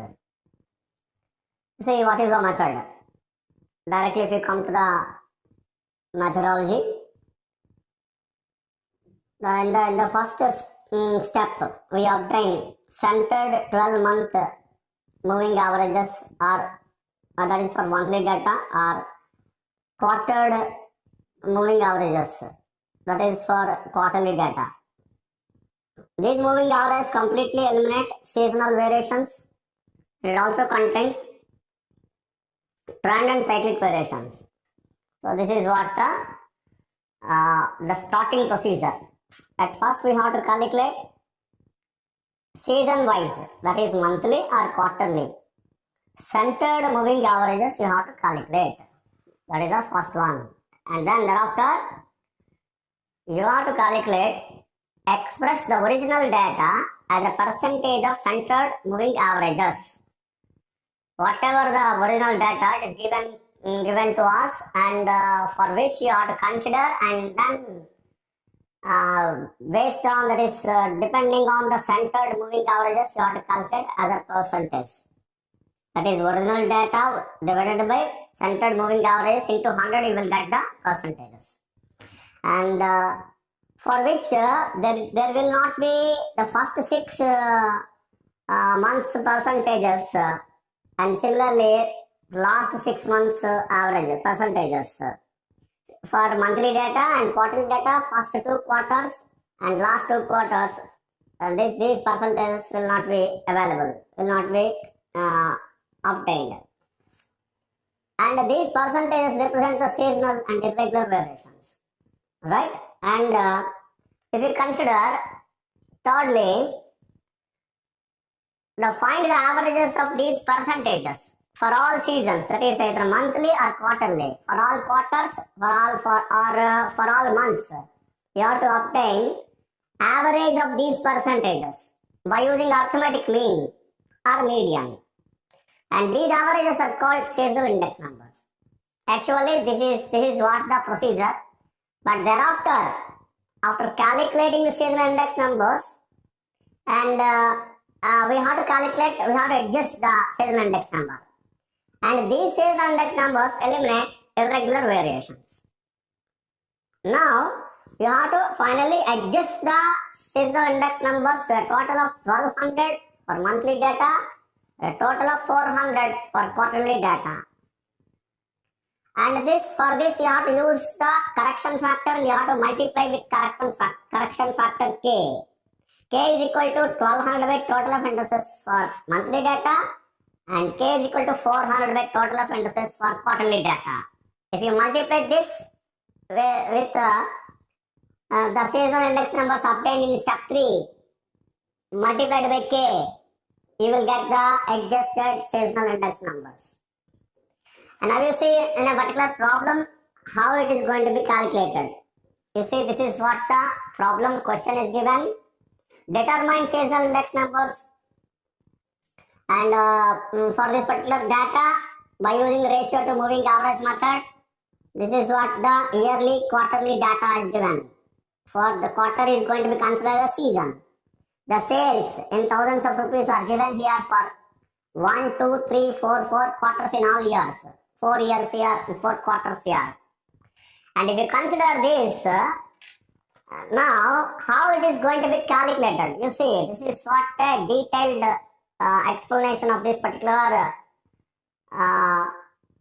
data. For example, the quarters are 4, therefore you have to consider the period is 4. You see, since the given data is quarterly data, we consider moving average period of 4.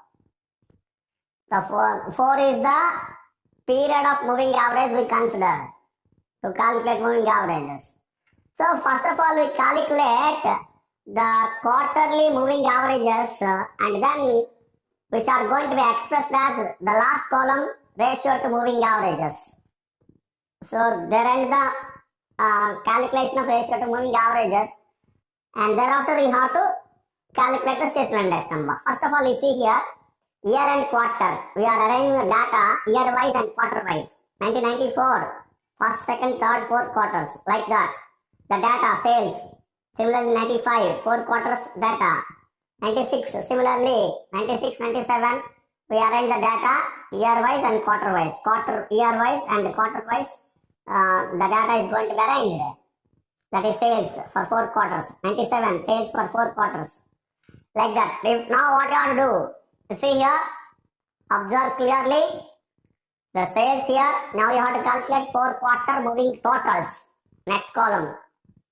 If you calculate 4 quarter moving totals, that is add first 4 and place against between second to third quarters. It is called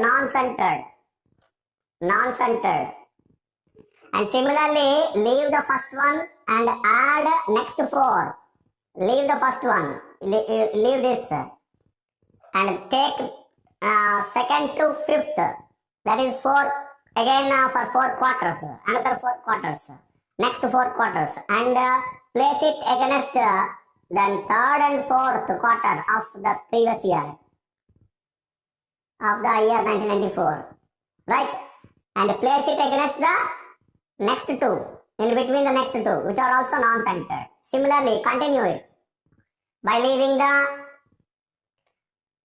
58 also. Then you have to go for calculate from 56 to 63. 1, 2, 3, 4 again. Place it again against the middle of the 61 and 60. That is 4th quarter and 1st quarter. And you will get some particular non-centered moving totals.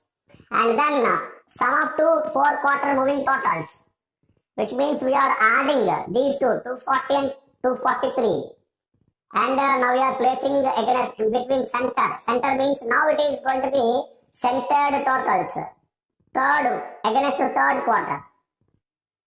Exactly to against the third quarter, we get this particular value. Similarly, add two particular values consecutively. You will get which are nothing but now 4 quarter moving totals, which means sum of 2 4 quarter. That is divided by 8. You have to do here. That is to get the average. To get the average, you have to calculate 483 divided by 8 because these are the 4 quarter moving averages. This is another 4 quarter moving averages. If you want to make the center, then you should get this is 483 is nothing but 8 quarter moving totals. These are the 4 quarter moving totals. These are the another 4 quarter moving totals. And if you get the average, that is total for these two, you will get 8 quarter moving totals. Then you have to get, if you want to get the average, then you have to divide it by 8. 483 divided by 8. 4 divided by 8. In the fourth column, all the values divided by 8, you will get 4 quarter moving averages. Right? If you understand, this is what the way of calculating the moving average. These are the final moving averages. Like that. You have to divide 491 divided by 8. 503 divided by 8. Like that. You have to do the calculation for all. In which you have to observe there is no values for first 2 quarters. These 1 and 2. No values. And similarly, the last 2 also, we don't have any particular values. The last quarters, 3 and 4 of the year 1997, last one. There are no particular values for last quarter, last 2 quarters. So this is what the calculation of moving averages. A 4 quarter moving averages we have calculated, that is there in the column number 5. After that, these are the original values, sales, and these are the moving averages. These are the moving averages and these are the sales. Now you have to calculate, we have to express ratio to moving averages. That is, we have to express the percentage of the original values and the moving averages.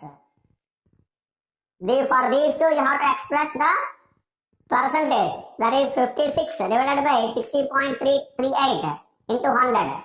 That is 92.75. Likewise, next that first 2 values will not be here. There is no first 2 values. Right? And similarly, if you consider second one, 61 divided by 61.38 into 100, 99. And 68, next one, 68 divided by 62.88, 108.14. Like that, you have to get the percentage of original data and the 4 quarter moving averages, the moving averages, which means which is nothing but the column ratio to moving average. You see here, 6 is equal to 2 by 5 into 100. This is 2, this is 5, 2 divided by 5 into 100. These 2 particular columns, what you have to do here, I have written clearly, ratio to moving averages. And these ratio to moving averages, you consider in a particular table like this, in this fashion. You see, this is very important. Because of calculation of seasonal index numbers. At the end, finally, what you have to calculate is calculation of seasonal index numbers. That is indices. The year and quarter arranged in this fashion, in this way. Year 1994, 95, 96, 97. Quarter, first, second, third, fourth. For first quarter and second quarter, there will not be any particular ratio to moving averages. Whatever ratio to moving averages calculated in the last column, 6th column, these are all to be placed here. You see here, these values, ratio to moving averages, are you able to see clearly?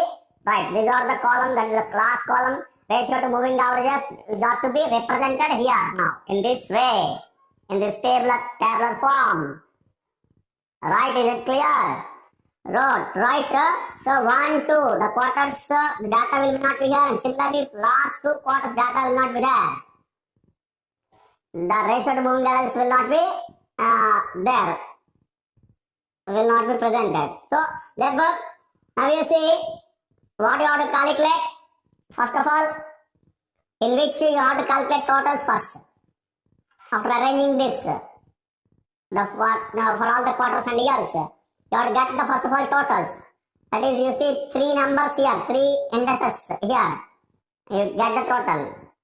After similarly, here also 3 and here also 3, 3 and the three values will be there for 4 years.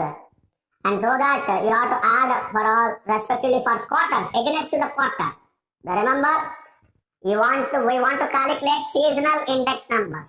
Therefore, we have to calculate for quarter 1, quarter 2, quarter 3, quarter 4. Totals of quarters, all the quarters. We have calculated, and then you have to divide with 3.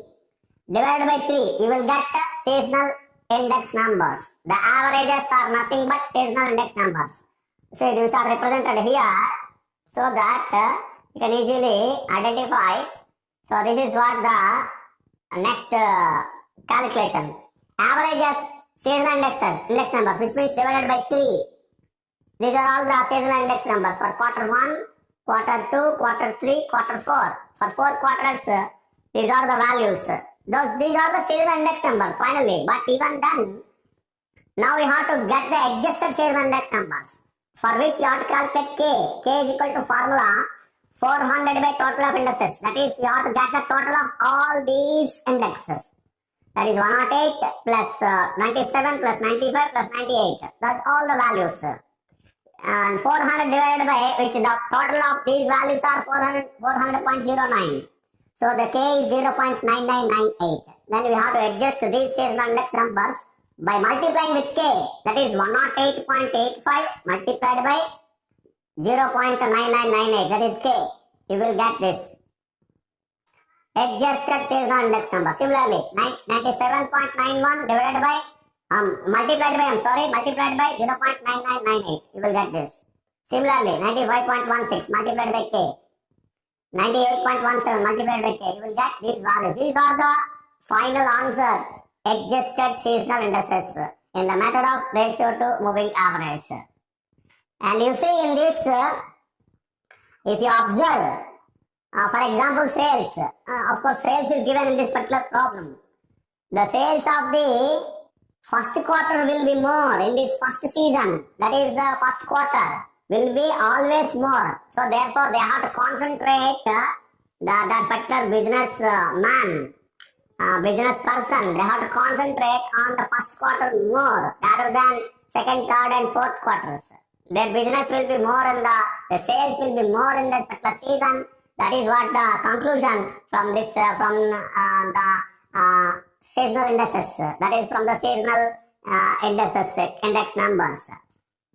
From this particular method, after obtaining the seasonal index numbers, what we want to observe that the conclusion or observations, which what we have to make, and based on that we have to take some particular proper action or proper planning for for improving the sales of that particular organization, business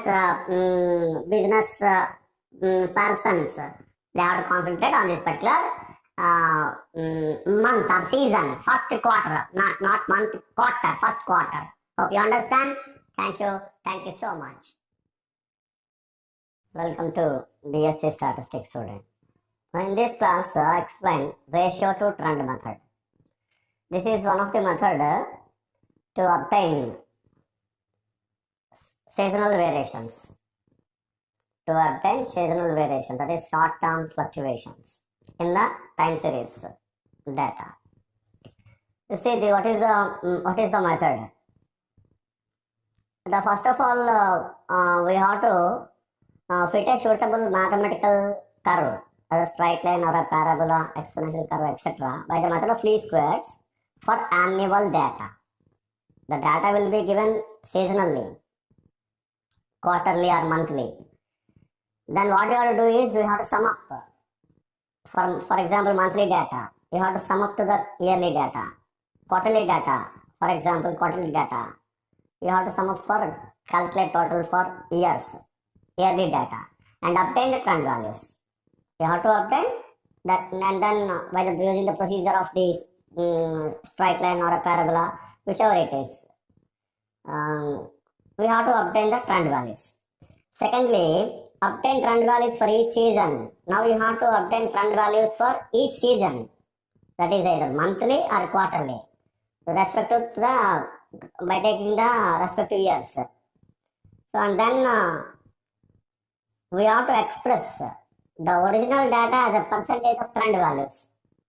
The original data as a percentage of trend values. So which are called trend eliminated values also. And then find the average of these percentages for all seasons, monthly or quarterly. And using arithmetic mean or median, average the percentages. And arithmetic mean is the most frequently used method. Okay, right. And finally, what we have to do is we have to do one more adjustment. We have to adjust these index numbers. So whatever these trend eliminated values and the percentage which are called seasonal indexes, and these seasonal indexes are to be adjusted with a total of 1200 for monthly data, 400 for quarterly data. For example, we have to multiply the seasonal index by a constant k. K value is 1200 by total of the index numbers for monthly data, and k is equal to 400 by total of indices for quarterly data. So which are called now the final indices after adjusting the factor, this particular factor k, constant k, right? So this is the ratio to trend method. I show you a problem to know and to identify the method. It is, for example, you see, through the problem you can easily understand the procedure. So this is what the data is given quarterly, 1, 2, 3, 4 quarters, and 1, 2, 3, 4, 5 for 5 years. The data is given here. This is, for example, some sales of some particular company. The data is given. Now what we have to do is we have to first of all sum up the data. You see how the data is going to be sum up 35 plus 45 plus 41 plus 39. The yearly data. What is the yearly data? 2005. The yearly data is 160. Like that for all years we have to get the total, and then yearly total you have to calculate, and then you have to calculate yearly average. Okay, and now you have to fit the straight line. For finding the trend values by using the straight line. For example, I am considering straight line. You can consider second degree parabola or a power curve or exponential curve or any curve. Any functional mathematical relationship. By the method of least squares we can solve it. We can obtain it. Right? So for simplicity we have considered x is equal to t minus 2007. That is one of the year, middle year. We have considered, therefore we got the values minus 2, minus 1, 0, 1, 2, and then we have calculated x square, x into y of t. And so the trend values we have to find. Before that, the trend values is lost. And after finding this, these are the normal equations we got. Summation yt is equal to na plus b summation x, and summation x yt is equal to a summation x plus b summation x square. And by using these summational values, total values, we get the values because summation x is equal to 0. Directly we get the value of a is equal to 72 and b is equal to 16. By solving these values, these equations, we get the values of a and b, 72 and 16. Now you write the straight line. Yt is equal to 72 plus 16 into x. What is x? T minus 2007. After substituting this, what you have to do is you have to calculate trend values. You see here, the last column, we have obtained trend values. You substitute here t is equal to 2005. You will get the value 40. 2005 against 2005 it is 40, and then 56. The 16 is increment. You can easily observe that. 16 is increment. That is after 40, 56 plus 16, 72 plus 16, 88 plus 16, 104. So what is the V? The value indicates 16. 16 is an yearly increment. 16 is yearly increment. You see, this is the value B. B is the 16. This is yearly increment. From one year to another year, the increment is 16. Because it is plus. Therefore, it is 16, which is an increment from one year to another year. Now, you see, you have to calculate, after calculating the yearly trend values, we have to calculate quarterly trend values, that is seasonal trend values. Season means here quarter. We have considered quarter in the problem. So in the problem we have considered quarterly data. 1, 2, 3, 4. So therefore you have to obtain it for season. How to calculate? Because 16 is the yearly increment, for quarterly increment you have to divide it by 4. You will get 4. So 4 is the quarter increment. Increment for a particular quarter. But there are 4 quarters. So you have to obtain the value for 4 quarters. How to obtain the value? How to obtain the increment for 1 quarter? Because it represents middle of the increment is average value. You see, that was specified very clearly here. That was clearly indicated given here. Now for each quarter we have to find trend values. The trend value for the year 2005 is 40. This belongs to the middle of the period, that is second and third quarters. Since the quarter increment is 4, we can obtain the trend values for second and third quarters by subtracting and adding the value. The quarter increment divided by 2, that is 4 by 2, it is equal to 2. Then for second quarter, the quarter increment is 40 minus 2 is 38. For third quarter, 40 plus 2 is 42. The gap now you see, 38 minus 38 and 42, it is 4. Increment is 4, you can observe. So now by taking subtraction, you see here now, I am going directly to table. 2005, I have explained that this is 38 for year quarter 2 for the year 2005. 42 for quarter 3. Hope you understand. This is what the two particular values clearly I am explaining. This is for second quarter is 38, third quarter is 42. That which means for first quarter is minus 4, 34. Remaining you have to add 42 plus 4, 46. Because it is a continuous year after 2005, 2006. 46 plus 4, 50, 50 plus 4, 54 plus 4, 58 plus 4, 62 plus 4, etc. If you add 4, you will get all quarter increments. Hope you understand. This is what the procedure of obtaining the trend values from the year increment. We have to obtain first of all yearly trend values by using the method of principal of least squares, and then we have to consider what is the increment, yearly increment, and we have to divide it by 4 because of quarter. If it is for monthly, divided by 12. And so that because there are 4 quarters, the one particular increment, it represents the middle of the second and third quarters. 2 quarters, second and third quarters. That is what we have divided. Again, divided by 2, you will get the increment. You subtract and add respectively.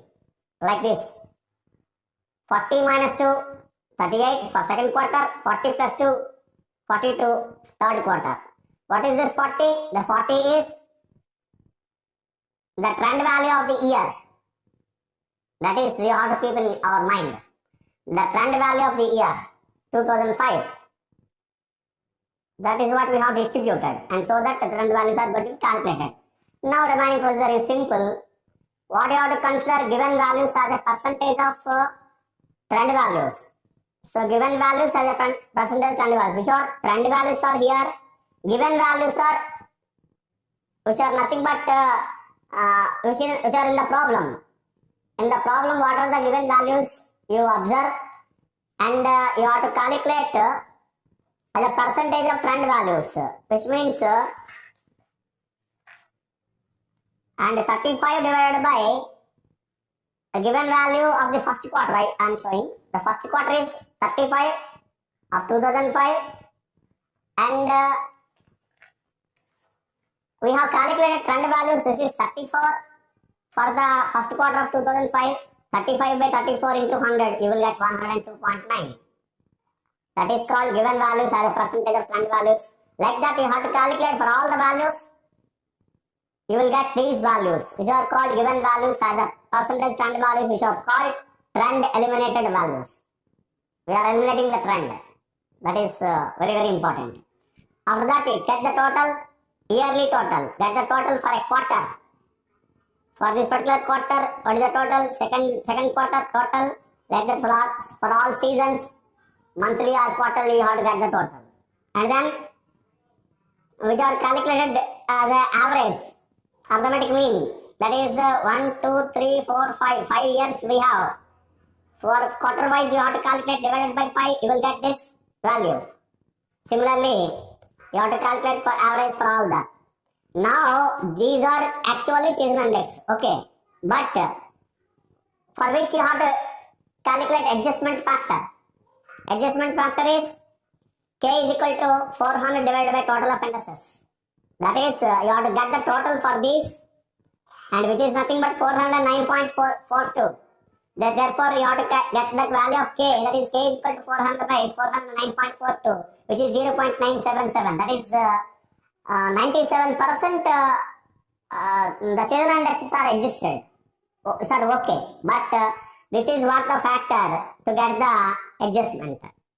So, adjustment factor adjusted to a total of multiplication by the constant factor, which we call constant factor or adjustment factor. K is equal to 0.977, that is 9770. You have to multiply for each and every seasonal index, that is 110.26 multiplied by 0.977. Similarly, 114.28 multiplied by K, 89.44 multiplied by 0.977, 95.44 multiplied by 0.977. You will get the respective seasonal index. Now, final adjusted seasonal index are these.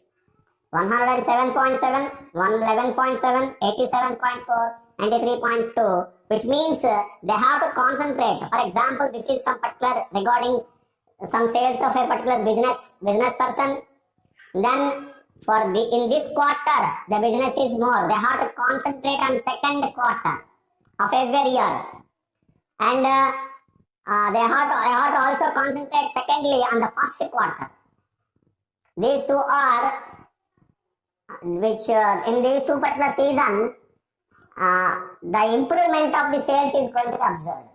There is more demand. There is more demand of a particular variable. Therefore, you have to observe this. They have to concentrate their business on these two particular seasons. In these two particular seasons, there is some particular, some kind of whatever you call not usual business is going to be observed here. There is some particular downward tendency. That is a little bit of 10 to 15%, 10 to 13%, that is 13% of business is not of usual pattern. Like that. So therefore, according to this, they have to plan. And if it is, for example, it is of some kind of business variable, economics or economic conditions, whatever you consider some particular variable, it depends on the variable.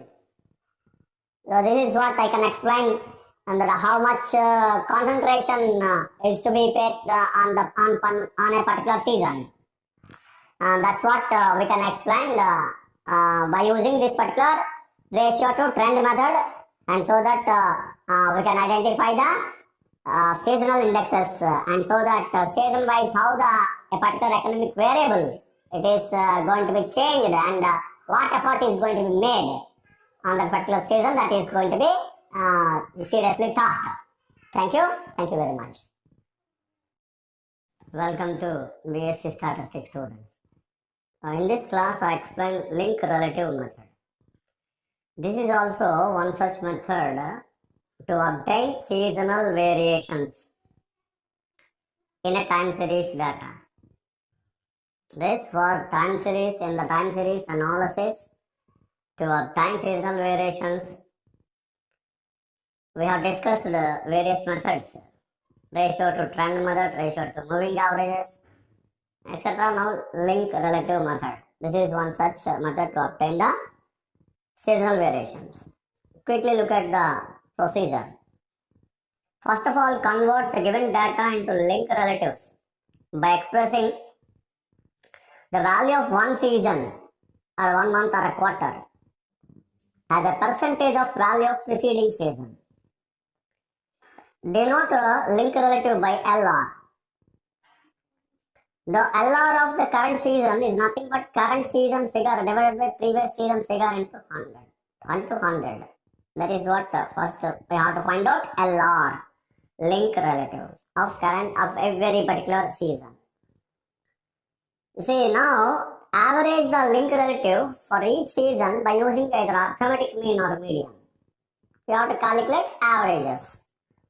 And then convert the average link relative LR into chain relatives called CR. Chain relatives called CR. For all the seasons by using the following formula. By using the formula, for first chain relative is going to be considered as 100. For first season, CR is going to be considered as 100. The CR of current season is nothing but then remaining for remaining seasons. The CR of the current season is going to be calculated by average LR of current season multiplied by CR of preceding season divided by 100. This is not proceeding. Preceding season, previous one. Preceding season. Right. So now by using the chain relative of last season, obtain a new chain relatives for the first season. Because we have considered the first chain relative is 100. That is we are changing now. By using the chain relative of last season, obtain the new chain relative of, that is CR of the first season. That is new CR of first season is going to be calculated by average LR of first season into CR of last season divided by 100. This is what you have to make the change. Right, and then to adjust the chain relatives. Now what you have to calculate? Adjusted chain relatives you have to calculate. To adjust the chain relatives, subtract a correction factor, or it is also called adjustment factor, called D. So D is nothing but correction factor or adjustment factor. Subtract D from the chain relatives, CRs. The formula of D. For monthly data, it is D is equal to 1 by 12 into new CR of first season minus 100. That is, we have to consider new CR of the first month or first quarter. Here, first month minus 100. And by assuming linear trend, the correction factors for the seasons February, March, and so on December, which have to be subtracted, D, 2D, and so on 11D respectively. I show the formula. And D for the quarterly data, it is going to be considered as D is equivalent to be 1 by 4 into new CR of first season, that is first quarter, minus 100. Hope you understand. 1 by 4 of new CR of first season, that is first quarter of minus 100. That is for quarterly data. For monthly data, D is equal to 1 by 12 into new CR of first month, that is first season, first month, minus 100. Now you see how to adjust the factors, adjust the CRs with this correction factor. You see, this is what the procedure. Now what you have to do is, assuming the linear trend, now for monthly data, first of all, you see, adjusted CR of first season, that is January, is going to be calculated by CR of the first season, CR of the first season. And adjusted CR of second season, that is second month, February, it is nothing but CR of second month, February minus D. Adjusted CR of third season, March, is CR of the March minus 2D. And so on. CR of last season, that is December, the CR of last season minus 11D. It is for monthly exclusively. These are the formulas for monthly data. Now for quarterly data, adjusted chain relatives. For quarterly data, Adjusted CR of first season, first quarter is CR of first quarter. Adjusted CR of second quarter is nothing but CR of second quarter minus D. Adjusted CR of third quarter, third season is CR of third season of third quarter minus 2D. Adjusted CR of last season, that is CR of last season, last quarter minus 3D. You have to subtract D, 2D, 3D respectively. Here also D, 2D and so on 11D. And the monthly data, what you have to do is D, 2D. We have to subtract D, 2D and so on 11D except the first one. Here also except the first one, first quarter leave it as this. We have calculated second time. Now we are calculating, we have to subtract D, 2D and 3D. After that, last at the final, what you have to do is the chain relatives. All the series are all adjusted CRs, adjusted chain relatives. Now finally, we have to calculate seasonal index numbers are to be obtained by multiplying the adjusted chain relatives with the correction factor. What is the correction factor? K is equal to 1200 by total of adjusted CRs for monthly data, or K is equal to 400 by total of adjusted CRs for quarterly data. This is what the methodology for monthly data and quarterly data. And you have to multiply with K with the adjusted CRs, you will get the seasonal index numbers. The another method is for adjusted, that is to calculate the seasonal index numbers.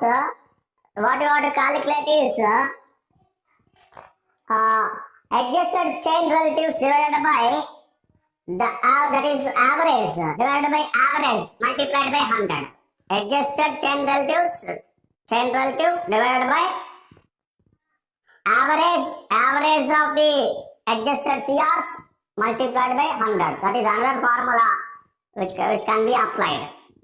Either multiply with K or applying the formula what I explained now. Now I show a particular problem so that you can understand very easily, right? This is what the data is given for calculating obtained seasonal index numbers to the following data by using linked relatives, linked relative method. So quarterly data is given for 1, 2, 3, 4 years and 4 quarters, which are the data is given here. Now what you have to do is, first of all, you have to calculate linked relatives for quarters. That you see here, that is what the table here. In the first table and the first particular part is going to be explained the linked relatives. You see, you write the data in this particular form year 2002, 3, 4, 5 and quarter 1, 2 quarters 1, 2, 3, 4 quarters. Take the data for first figure, leave it because the formula is current season figure divided by previous season figure multiplied by 100. That is what you have to calculate. That is for 75. You see the data here, for 75. For first quarter, 75. Previous figure is not available, therefore, first one. For first season, linked relative LR is not available. That is one of the disadvantages of this particular method. Okay, right? And for second season onwards, 60 by current figure, 60 divided by 75 into 100. Are you able to follow? Current season figure is 60 divided by 75 into 100. That is a formula of LR. Linked relatives. Linked relative. So 54 by 60 into 100. Similarly, 59 by 54 into 100. 86 divided by 59 into 100. Like that you calculate for all quarters in all years. For all quarters, calculate LR. Calculate LR. Is it clear now? Thereafter, you have to calculate total. Total of LR. That is 1, 2, 3. Add these 3. Except this, remaining all quarters, you will have a 4 figures. 4 LRs, 1, 2, 3, 4, add it. This one also, similarly all. For all quarters, that is for all seasons. Add LRs, you will get total. And divided by You see here, average LR, which means here for first quarter, 1, 2, 3 divided by 3, you will get this. Here 1, 2, 3, 4, that is 313.58 divided by 4. You will get this. So similarly, this is also 4 divided by 4. This is also 4 divided by 4. You will get average LR, next column. And then chain relatives. For chain relatives, for first one is going to be considered as 100. And then for the second quarter onwards, you have to consider the current, that is the current period or current season, LR, average LR. LR means always considered as average LR, 78.395. Okay, multiplied by previous year CR, previous figure, previous quarter, not year, previous quarter, previous season, CR in divided by 100. Okay, similarly, you see here, you can understand now. For the third quarter, third season, current year, current season, current quarter, current season, LR, that is 92.725, and previous CR, that is 78.395 divided by 100. That is the formula for chain relative CR. This is also going to be expressed as CR. So now you see, I'll tell you the fourth one as well. If you want to calculate the CR for fourth quarter, current season, LR, that is 123.55, and previous quarter CR, that is 72.692 divided by 100, you will get. So these are the values of CR, but except the first one is taken as 100, that is to be calculated again, that is adjusted chain relatives. The adjusted chain relatives which are going to be calculated by taking the formula. I'll tell you the formula, which is, I show you the formula. Here you have the new CR of the first season. It is average LR of the first season multiplied by CR of last season. Average LR of first season. What is average LR of first season? 125. Multiplied by CR of the last season. That is 123 point CR. Average CR of last season. 89.811 divided by 100. You will get some particular value as 100. CR of last season.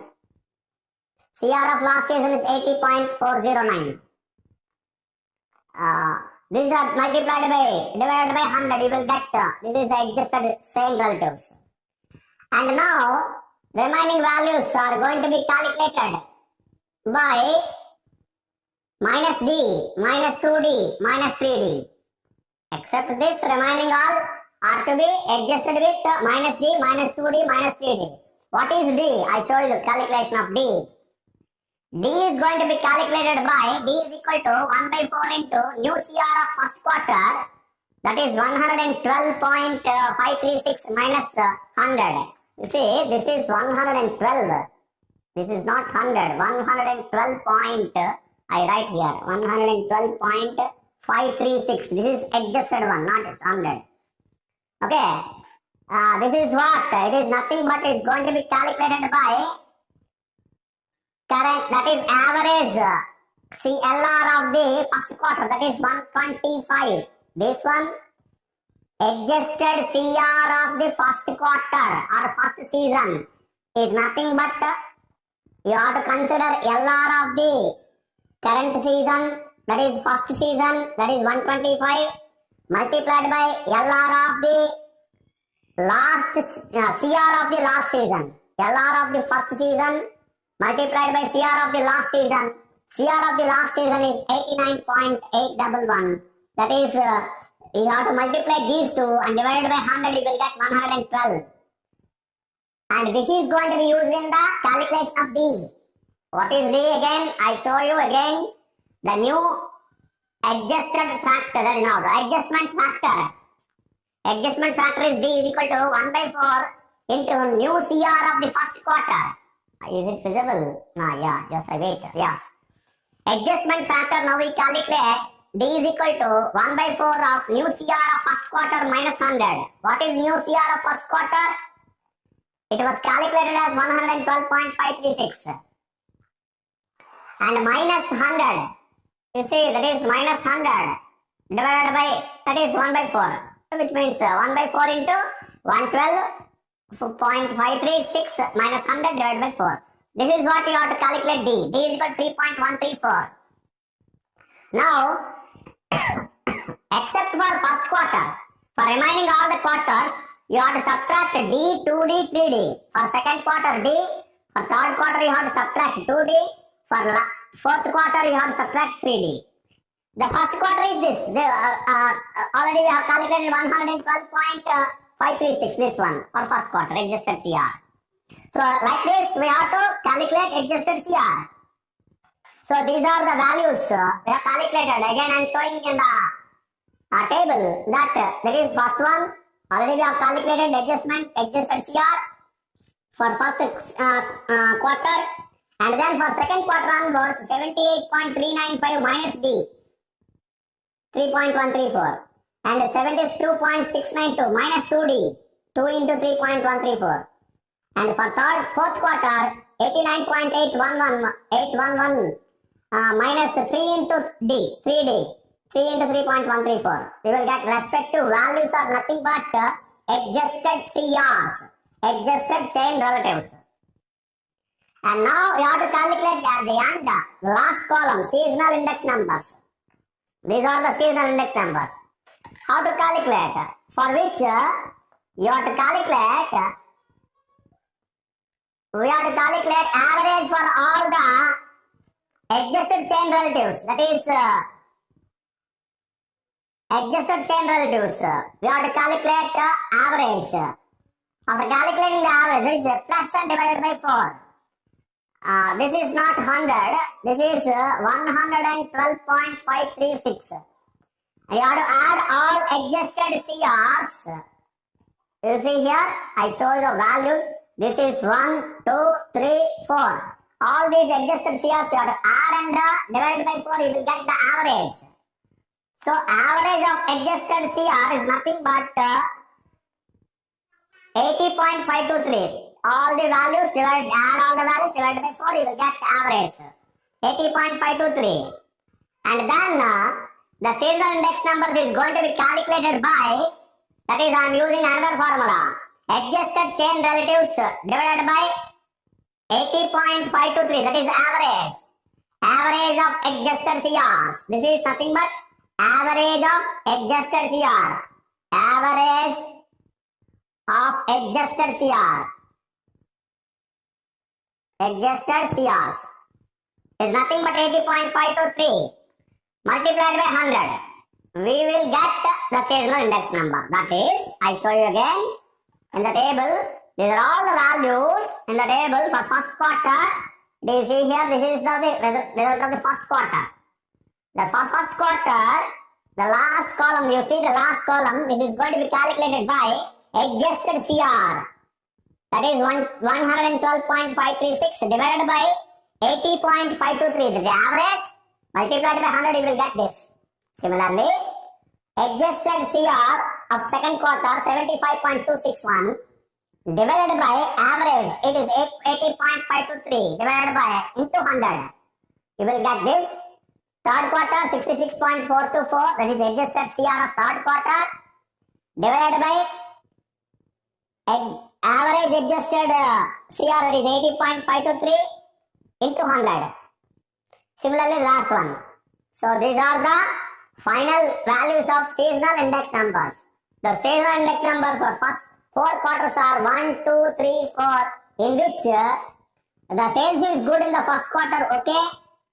And but sales is more. Or for example, you consider, what I mean to say, for example, you consider the sales or profits of a particular company or of a particular businessman or entrepreneur. Then this is in the first season, their sales or average production or some particular profits of the company in the first season will be more, 125%, 24%. 24% will be increased in every season. The sales will be more or profits will be more. 24% of the profits will be more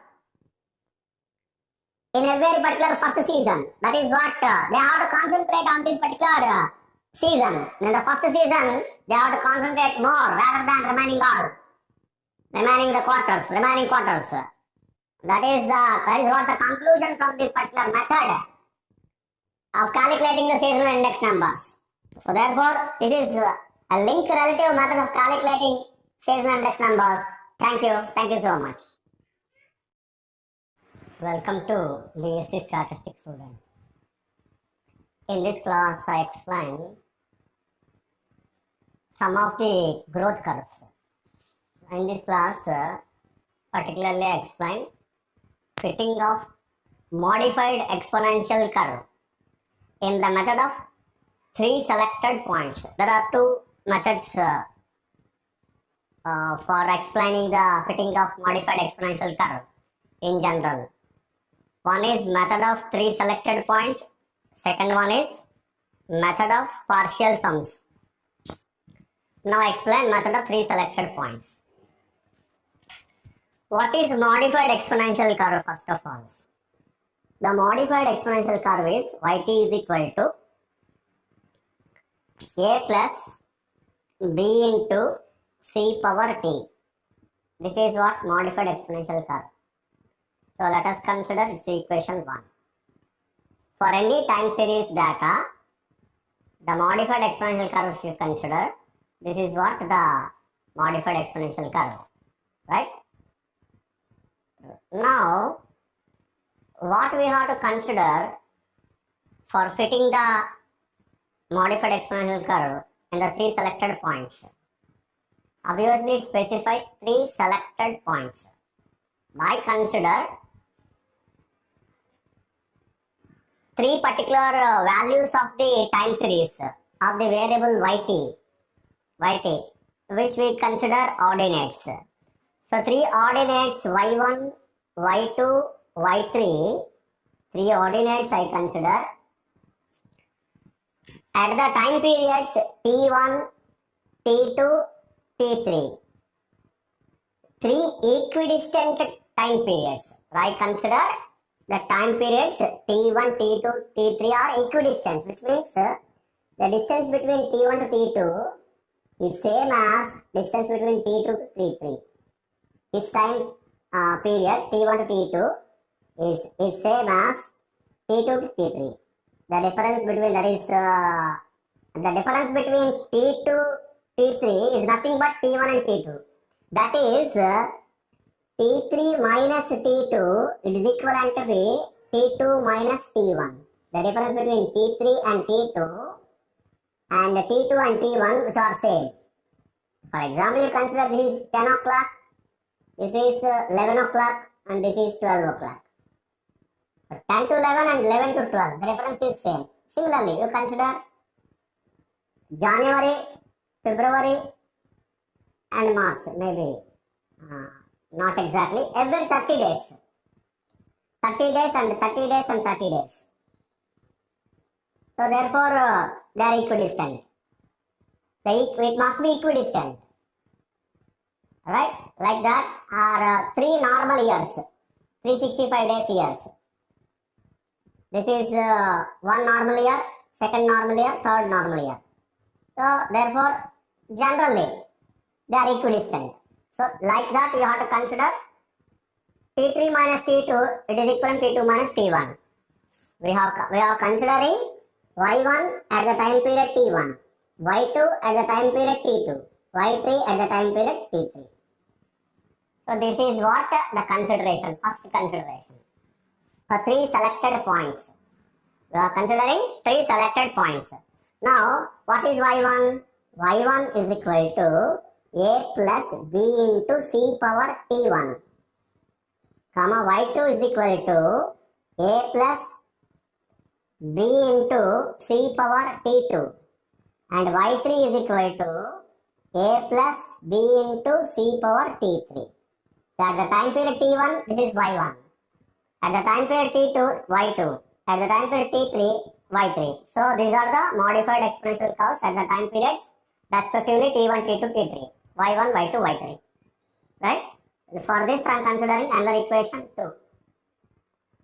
Now I have to calculate the values of a, b and c, for which what I consider first y2 minus y1. What I do is y2 minus y1. What is y2 minus y1? To calculate by subtracting these two. y2 minus y1. A minus a will get cancelled. So, and the terms b into c power t2 minus b into c power t1. That is the two terms here.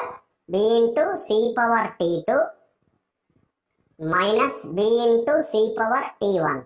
Which means if you take common b multiplied by c power t2 minus c power t1. Okay. Now then what I am doing is b into c power t1 I take common, and so that now it becomes c power t2 minus t1 minus this is 1. Here I am subtracting t1 and adding t1 in the power. C power t2 minus t1 plus t1. So c power t1 is I am taking common, and so that this is c power t2 minus t1 minus c power t1, hence it is 1. Hope you understand. This is what the next particular point I am considering. Let you consider it is equation 3. The result 3. Okay.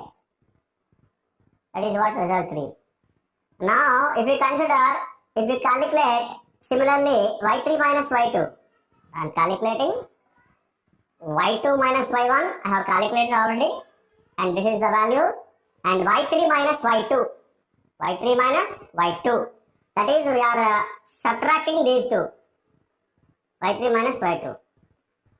A minus a will get cancelled, and directly if you take common as b, and here c power t3, here c power t2, c power t3 minus c power t2. Hope you understand. So this is b into c power t3 minus t2. Similarly, you consider and take a common as c power t2. Here I will tell you,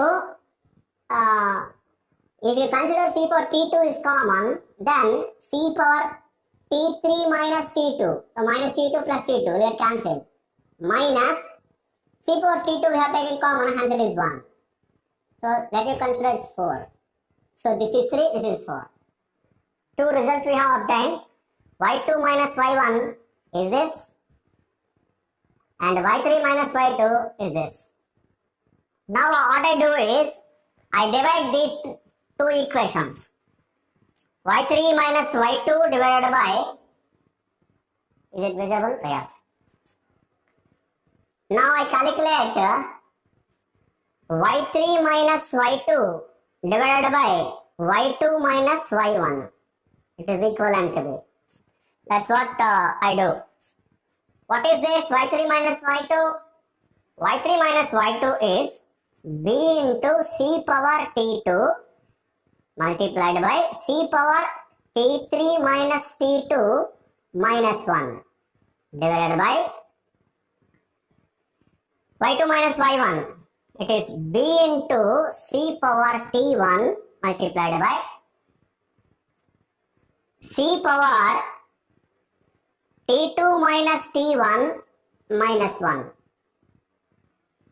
Do you understand this? What I did? y3 minus y2 by y2 minus y1. Simply, these two values I have divided. So equation 3 and 4. 4 by 3. Okay. Then, in the right hand side part we have b into c power t2 multiplied by c power t3 minus t2 minus 1. This one.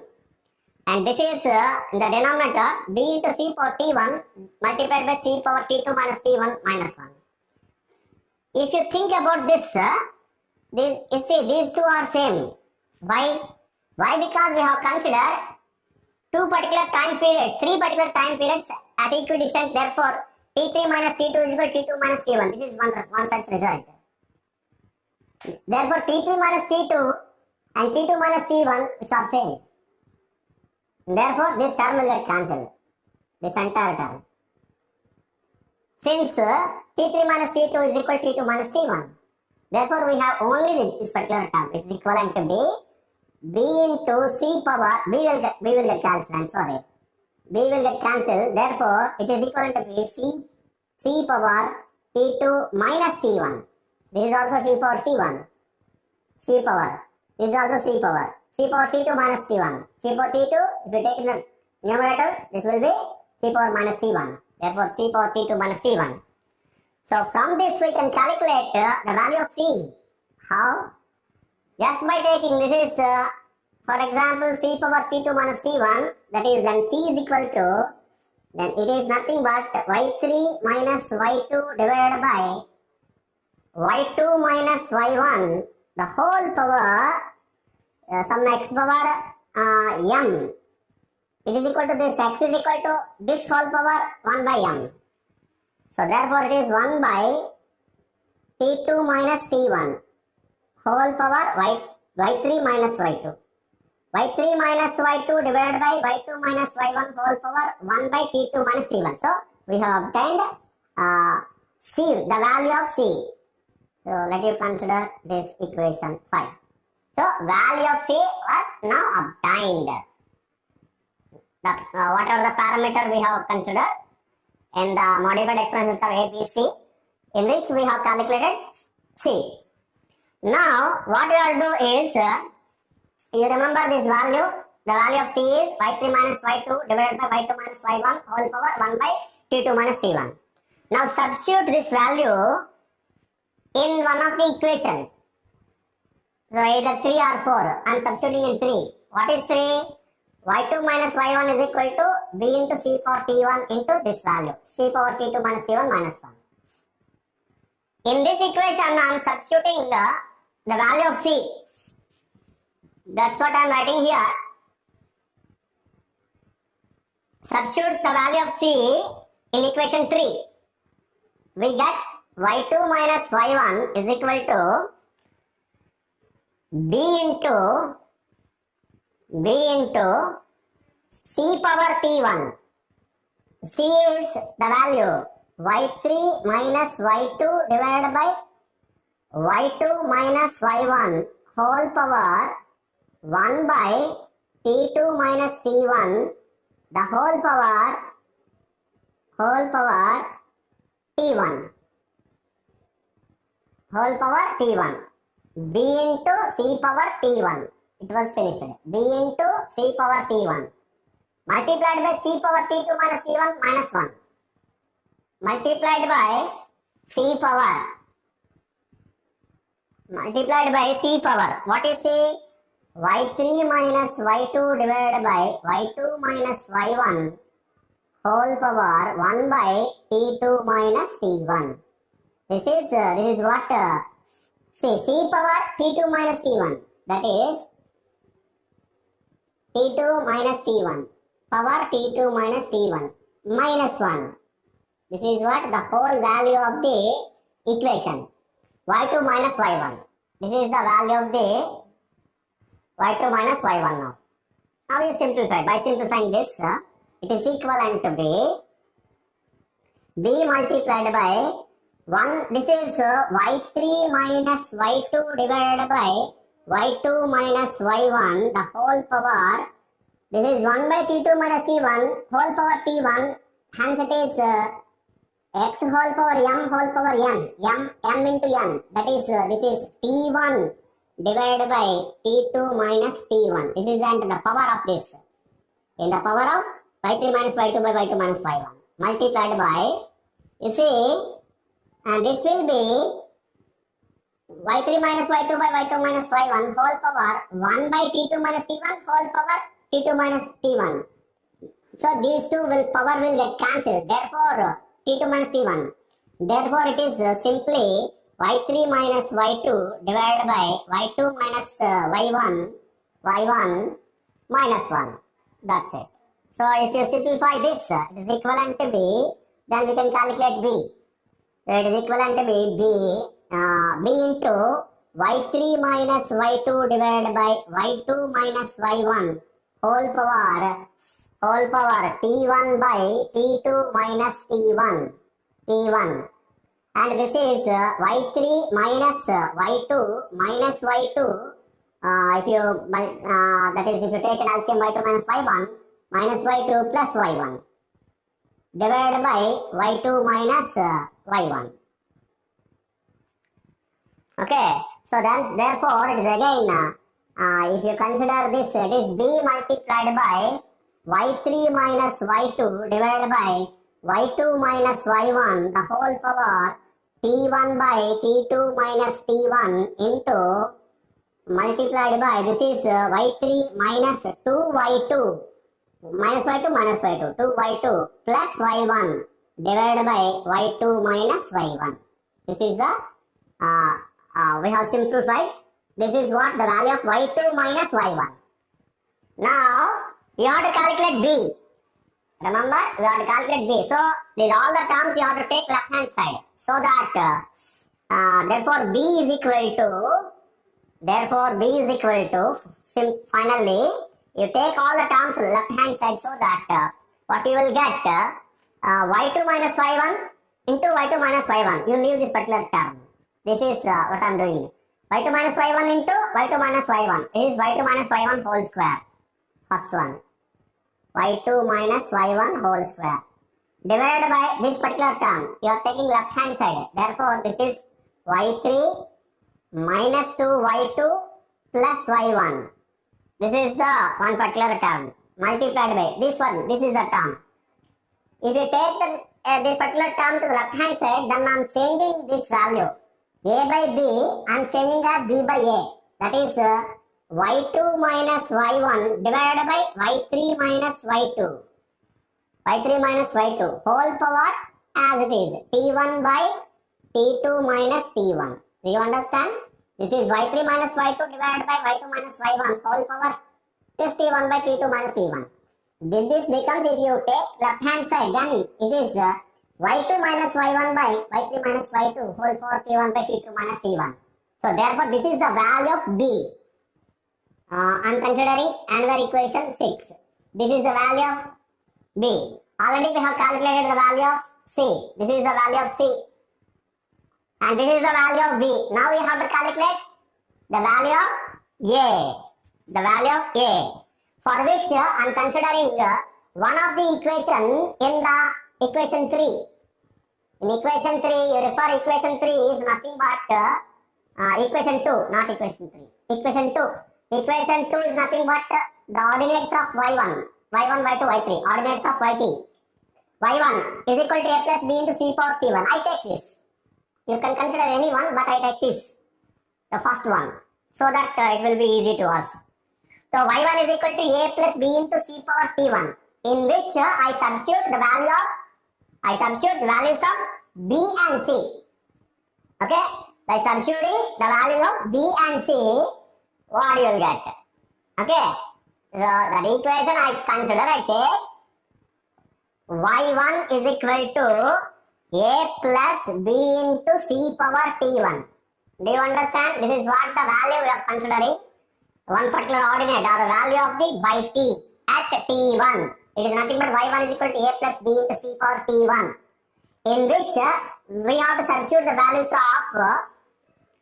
of b and c, so that we get the value of a. A is equal to y1 minus b into c power t1. Is it clear? So therefore it is equivalent to b. Now the value of a, it is y1 minus b into, now b, the value of b I substitute here. What is value of b? It is y2 minus y1 whole square divided by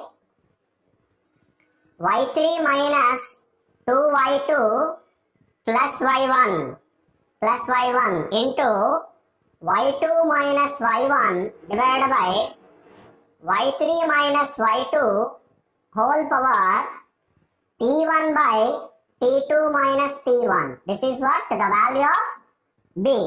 Now C. What is the value of C? The value of C is nothing but the value of C is y3 minus y2 divided by y2 minus y1 the whole power 1 by t2 minus t1. 1 by t2 minus t1. Is it right? Okay. Now whole power t1. C power t1. C power t1. Whole power t1. Is it okay? Right. Then now you see clearly this is y3 minus y2 by y2 minus y1 whole power. This is t1 by t2 minus t1. I'll write one more step so that you can understand. Is equivalent to be y1 minus y2 minus y1 whole square divided by y3 minus 2y2 plus y1 multiplied by, this is the term y2 minus y1 by y3 minus y2 the whole power t1 by t2 minus t1, and this is another term y3 minus y2 divided by y2 minus y1 the whole power t1 by t2 minus t1. T1 by t2 minus t1. This is also power of t1 by t2. Power is for this particular term t1 by t2 minus t1. This is also the power. This term is also the power is t1 by t2 minus t1 for this term. So both the terms, but you see inside the terms y2 minus y1 divided by y3 minus y2. This is the term. This is y3 minus y2 by y2 minus y1. Powers are same. Therefore, y3 minus y2, y3 minus y2. y2 minus y1, y2 minus y1. All that. So this entire term will get cancelled. So therefore, what is the term remains? y1 minus y2 minus y1 whole square. y2 minus y1 whole square divided by y3 minus 2y2 plus y1. If you take LCM this so that the y3 minus 2y2 plus y1, if you take an LCM then you have to multiply with this term with y1. The y1 y3 into y3 minus 2 y1 y2 and plus y1 square, y1 into y1 minus y2 minus y1 whole square, that is y2 square minus y1 square, a square plus b square. Next 2ab, 2y1 y2 minus of minus plus 2y1 y2. Now you can cancel plus 2 y1 y2 minus 2 y1 y2 minus y1 square plus y1 square. So the remaining values are y1 y3 minus y2 square divided by y3 minus 2y2 plus y1. What is this value? A. So the value of A is nothing but A is y1 y3 minus y2 square divided by y3 minus 2y2 plus y1. Let us consider 7. That is the 5, 6, 7. The values are A, B, C. First we have obtained C and then B and then A. So these are the three parameters A, B and C are obtained for the variations in the data. In the time series data, if we want to fit a modified exponential curve in the method of three selected points, this is the procedure. By using these three values of A, B and C,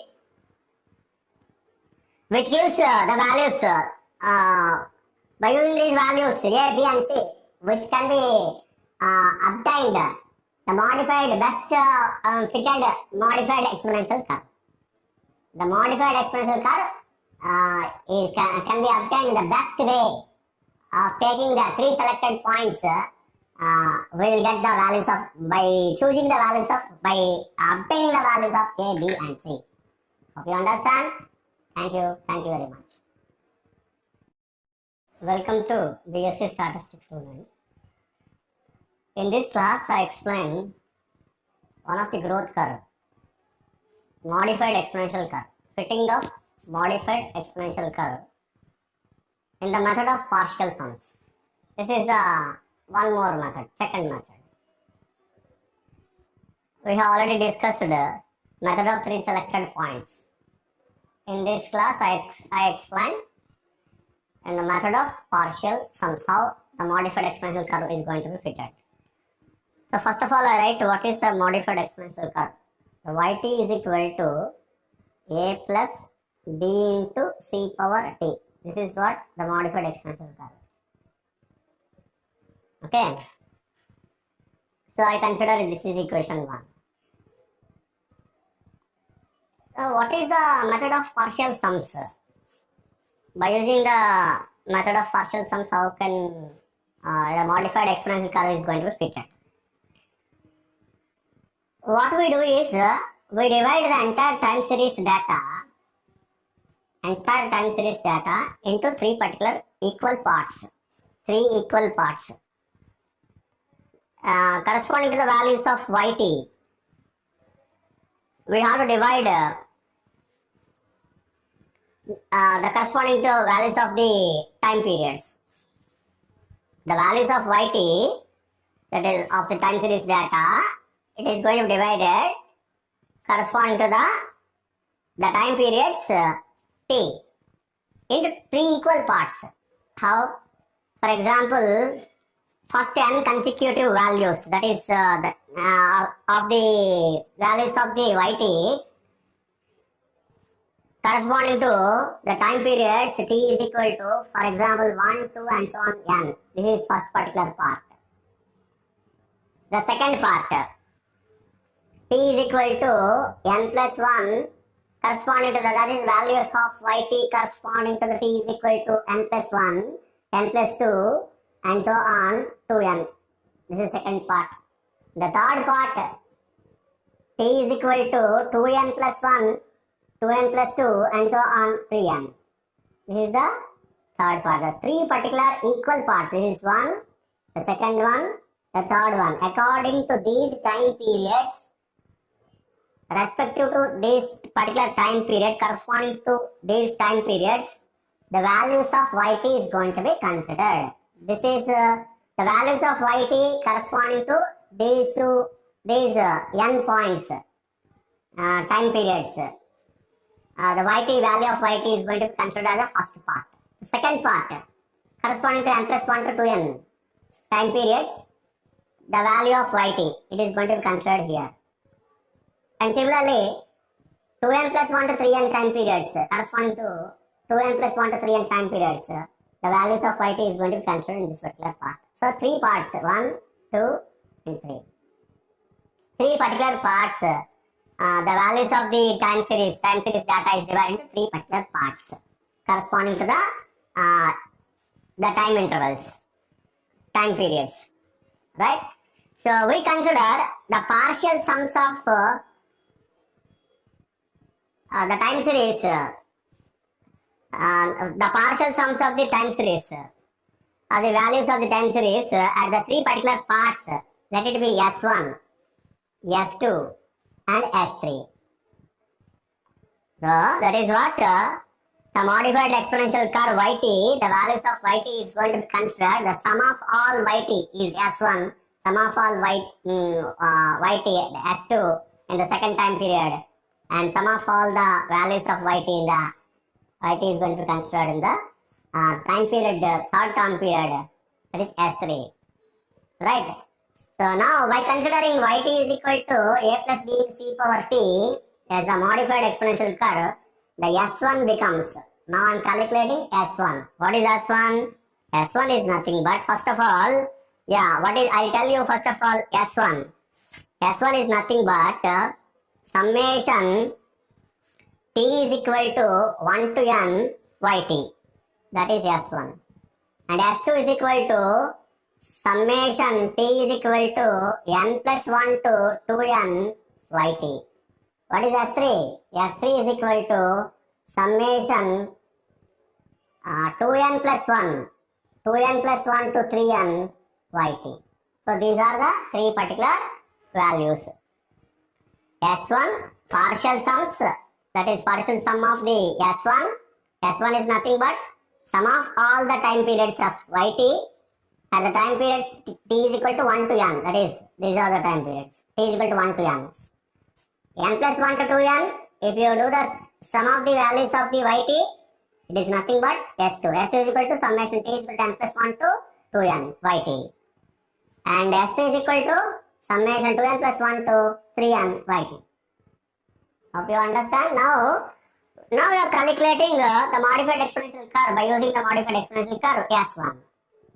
S1 is equal to summation T is equal to 1 to n Yt. Yt is summation T is equal to 1 to n. Yt is a plus b into c power t. So summation of a constant t is equal to 1 to n terms. Therefore na plus is a constant a, and with respect to summation. And b we can outside here, take it outside. This is nothing but b into summation c power t. So we are writing b into summation c power t. N is equal, t is equal to 1 to n.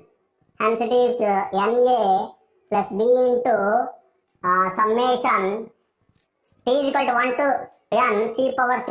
This is nothing but substitute c is equal to t is equal to 1. That is c. C is equal to 2. C square plus and so on. Plus c is equal to n c power n. You understand this? Right? It's a simple part of the taking the summation. Na plus b into, again I am taking a comma c. Hence it becomes 1 plus c plus and so on plus c power n minus 1. Hence this is in geometric progression. Therefore we can calculate na plus b into c, bc into some of the terms in the geometric progression, some of the n terms, which will be c power n minus 1 divided by r, that is a power r minus 1 divided by r minus 1. R is c by 1, the term c square by c, again c, like that. So therefore it is geometric progression c power n minus 1 divided by c minus 1, the total of these terms. So therefore this is S1. So S1 is nothing but it is Na plus Bc into c power n minus 1 by c minus 1. Similarly, we can also write, we can also calculate S2, partial sum of S2. S2 is nothing but summation t is equal to n plus 1 to 2n Yt, which can be similarly, simply we can write as it is Na plus b into c power n plus 1 multiplied by again c power n minus 1 divided by c minus 1. And similarly, now you can write S3. Hope you understand. This is Na plus b into c power 2n plus 1 multiplied by c power n minus 1 divided by c minus 1. So these are the terms we have calculated S1, S2, S3. So I am considering S1 as equation 2, S2 equation 3, S3 equation 4. Equation 1 is Yt is equal to a plus b into c power t, the modified exponential curve. So for which we have calculated three partial sums S1, S2 and S3. Three partial sums S1, S2, S3. Which are these? These are the values. Now what do we calculate?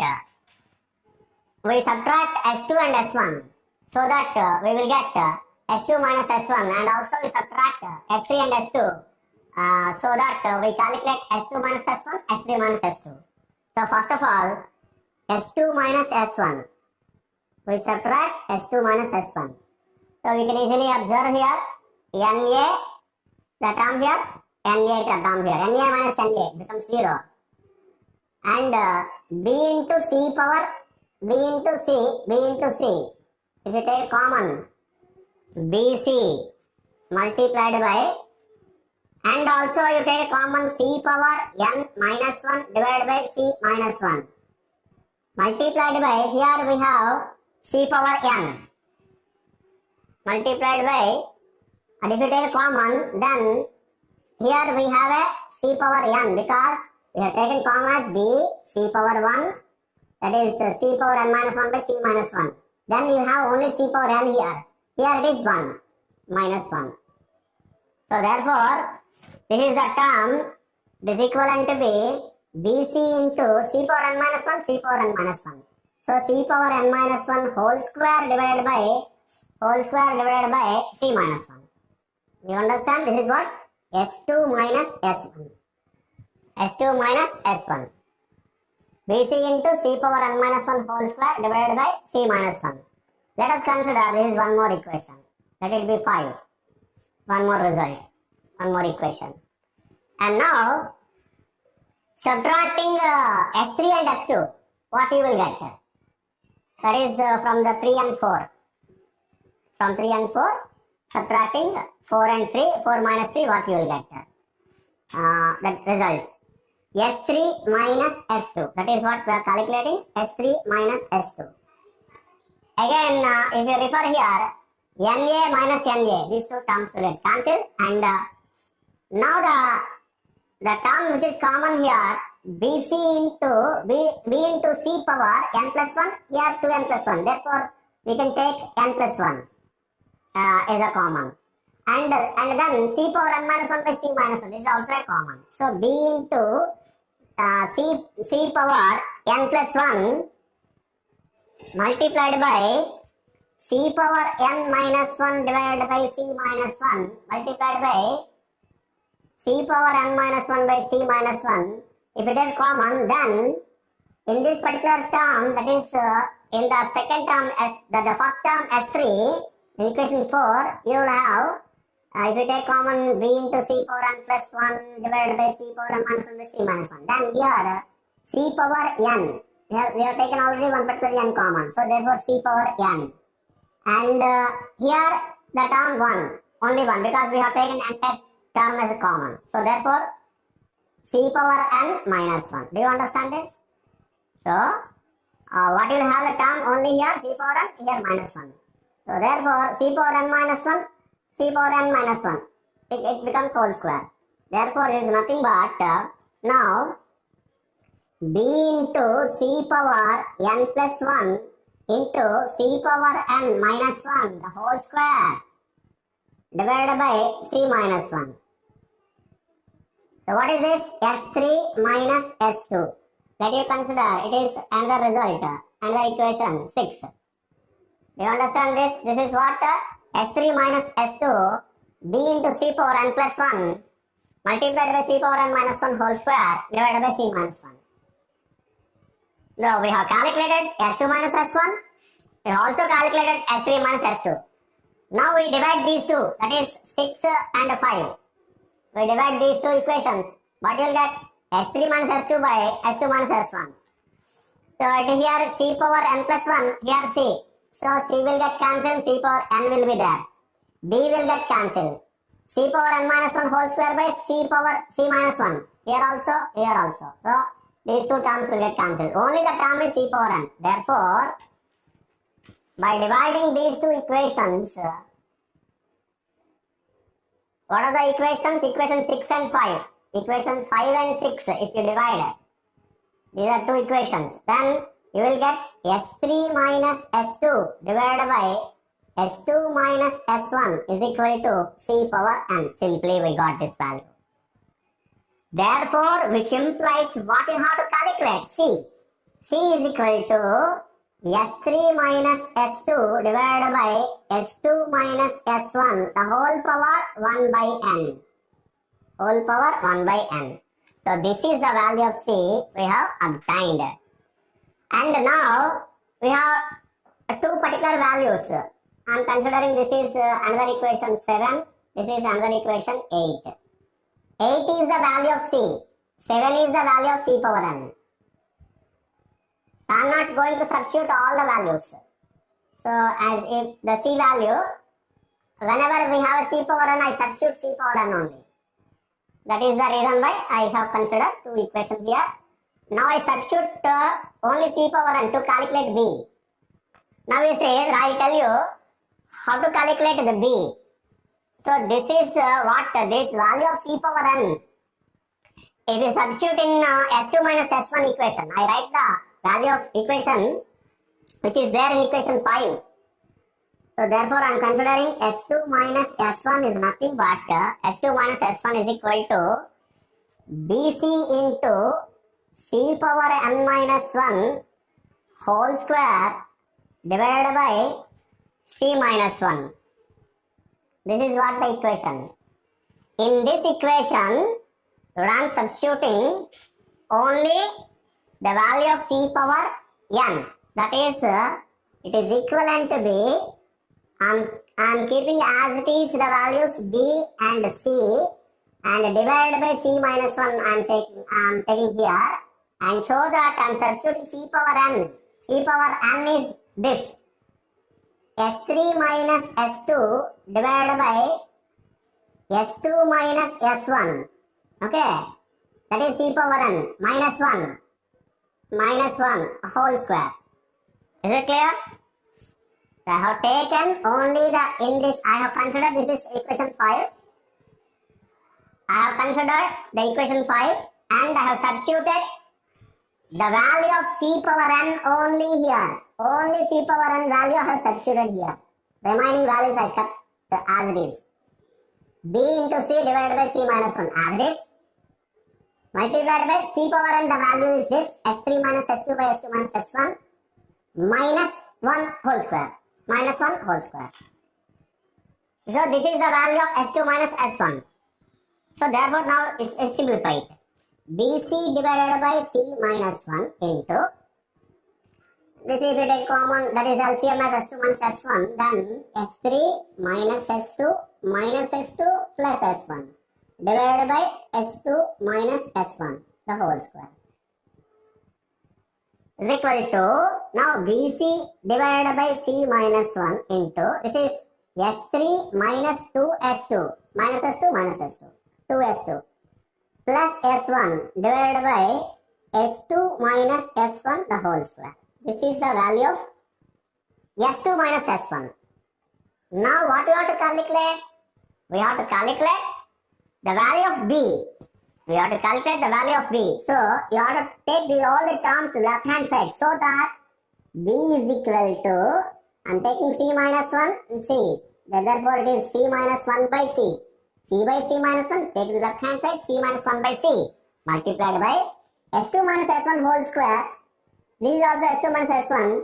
Therefore s2 minus s1 whole cube divided by now s3 minus 2s2 plus s1 whole square. If you take this particular term to the left hand side, then it becomes in the denominator. s3 minus 2s2 plus s1 the whole square. Clear? This is the value of the b. I am considering is equation 9. This is value of b. But we have not written the value of c. What is the value of c? We have to substitute whenever the c value, it is s3 minus s2 by s2 minus s1 whole power 1 by n. We have to substitute here, that's all.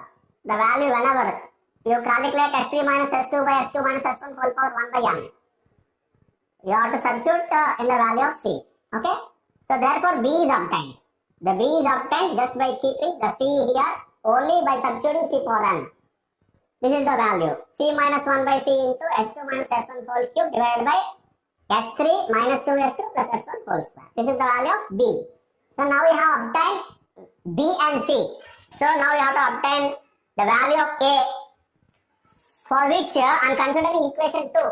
What is equation 2? Right here. That is the value of s1. Partial sum s1. What is s1? na plus bc into c power n minus 1 divided by c minus 1. Again, I substitute here only c power n and b. I don't substitute the value of c. If you observe, I don't substitute the value of c. C value is s3 minus s2 by s2 minus s1 whole power 1 by n. That is, we have to substitute whenever we have a c. So I am not substituting the value of C. Keep concentrate in this particular point. Concentrate on this particular point that we are not substituting C. We are substituting C power n. Just for simplicity, that's all. So therefore, first I calculate A. In this particular term, you have to take left hand side. Therefore, NA is equal to S1 minus BC into C power n minus 1 divided by C minus 1. And therefore, A is equal to 1 by n into S1 minus BC into C power n minus 1 divided by C minus 1. Now, what I have to substitute? I have to substitute the values of B and C power n. Now I substitute is equal to, therefore A is equal to, I write here, yeah. A is equal to 1 by n multiplied by S1 minus BC. First of all, I substitute B. What is the value of B? C1 minus C.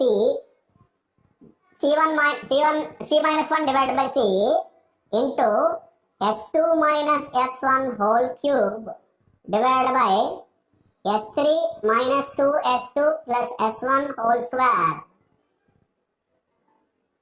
Okay, that is the value of B. You refer to question 9. The value of B is this. Now, multiplied by C. You see, this is C minus 1. Therefore, C by C minus 1, I am writing here. And I am substituting now C power n. What did I say? I substitute the values of B and C power n, not C. Only C power n and B. What is C power n? That C power n is nothing but S3 minus S2 divided by S2 minus S1 minus 1. Clear? C power n is S3 minus S2 by S2 minus S1 minus 1.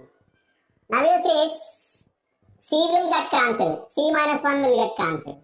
So therefore, you see, that's what the simplicity of not substituting C. So 1 by n multiplied by S1 minus, now we have to simplify these values. S2 minus S1 whole cube divided by S3 minus 2S2 plus S1 whole square into, if you take an LCM S2 minus S1, this becomes S3 minus S2 minus S2 plus S1, that is S3 minus 2S2 plus S1, 2S2 plus S1. Now we say we can cancel S2 minus S1, one particular term. Here S2 minus S1 whole cube, S2 minus S1 we are cancelling. S3 minus 2S2 plus S1, this is also same. So therefore this is S3 minus 2S2 plus S1 whole square, hence it is we can cancel one term. Therefore, now it is equivalent to be 1 by n multiplied by S1 minus, this is S2 minus S1 whole square divided by the only one term S3 minus 2S2 plus S1. By simplifying this, we will get the term, right? So therefore, it is equivalent to be, I do here, 1 by n multiplied by, if you take an LCM, S3 minus 2S2 plus S1, then now by multiplying S1 with this value, S1 S3 minus 2 S1 S2 plus S1 square, right? S1 into S1 square. Next, by doing the square here and then by substituting the values here, that is, just you do the square, A minus B whole square, minus S2 square, minus S1 square, plus 2 S1 S2, minus of minus, because, right, plus 2 S1 S2. Therefore, minus 2 S1 S2 plus 2 S1 S2 get cancelled. Minus S1 square plus S1 square. So the final value for A is nothing but the final value, it is 1 by n multiplied by S1 minus S3 minus S2 square. S1 S3. S1 into S3 minus S2 square divided by S3 minus 2S2 plus S1. Right? This is the value of A. Let you consider equation 10. So, probably what I remember, the values of 8, 9 and 10. The values of 8, 9 and 10. Which are the values of the parameters A, B and C. Which gives you A, B and C. So, by the method of partial sums, we calculate S1, S2, S3 first and then by using the partial sums S1, S2, S3, the values of A, B and C are going to be calculated in this way. See, this is what C in the equation 8. C is equal to S3 minus S2 by S2 minus S1 whole power 1 by n. And this is what B, equation 9. C minus 1 by C. What is C? C is nothing but S3 minus S2 by S2 minus S1 whole power 1 by n. Just now, equation 8. Refer equation 8. C minus 1 by C. P is equal to C minus 1 by C into S2 minus S1 whole cube by S3 minus 2S2 plus S1 whole square. This is what the value of B, this entire value. Now A is obtained here. A is equal to 1 by n into S1 minus S3 minus S2 square divided by S3 minus 2S1 plus S1. S3 minus 2S2 plus S1. So this is what the value of A. So A, B, C are the parameters is obtained which gives you the best modified exponential curve. And the yt is equal to A plus B into C power t in the time series data of a particular time series data. Okay, you understand? This is what the method of partial sums of fitting the modified exponential curve. Thank you. Welcome to BSc Statistics students. In this class, I explained fitting of Gompertz curve. This is another growth curve. What is a Gompertz curve? First of all, the Gompertz curve is yt is equal to A into B power C power t. This is called Gompertz curve. So in which A, B and C are parameters. We have to find out 3 parameters, and so that the Gompertz curve is going to be fitted to the given data. By fitting the given data, you have to calculate 3 parameters A, B and C. That is our objective. But how? First of all, we have to consider logarithms for this. To calculate or to fit a Gompertz curve, the procedure, you have to consider logarithms. Log yt is equal to A into some another constant, some B. Log A plus log B. Log A plus log B into B power C power t is equal to the log A plus C power t into log B. It is just like log x power m is equal to m into log x. C power t into log b. Here you consider, this is log yt. Here you consider that ut is equal to, ut is equivalent to be some log yt. I am considering this log yt as ut. And capital A is equal to log A and capital B is equal to log B, log small b. If you consider like this, then this becomes ut is equal to log A is equal to log small a is equal to capital A plus log small b is equal to capital B into C power t. What is this? This is a modified exponential curve. This is a modified exponential curve. We know how to fit the modified exponential curve. I have explained very clearly. By using 2 particular methods, we can fit the modified exponential curve. one 3 selected points, second one partial sums. These are the two methods. By using any one of the method, we fit this particular modified exponential curve. We calculate the parameters capital A and capital B. Capital A and capital B.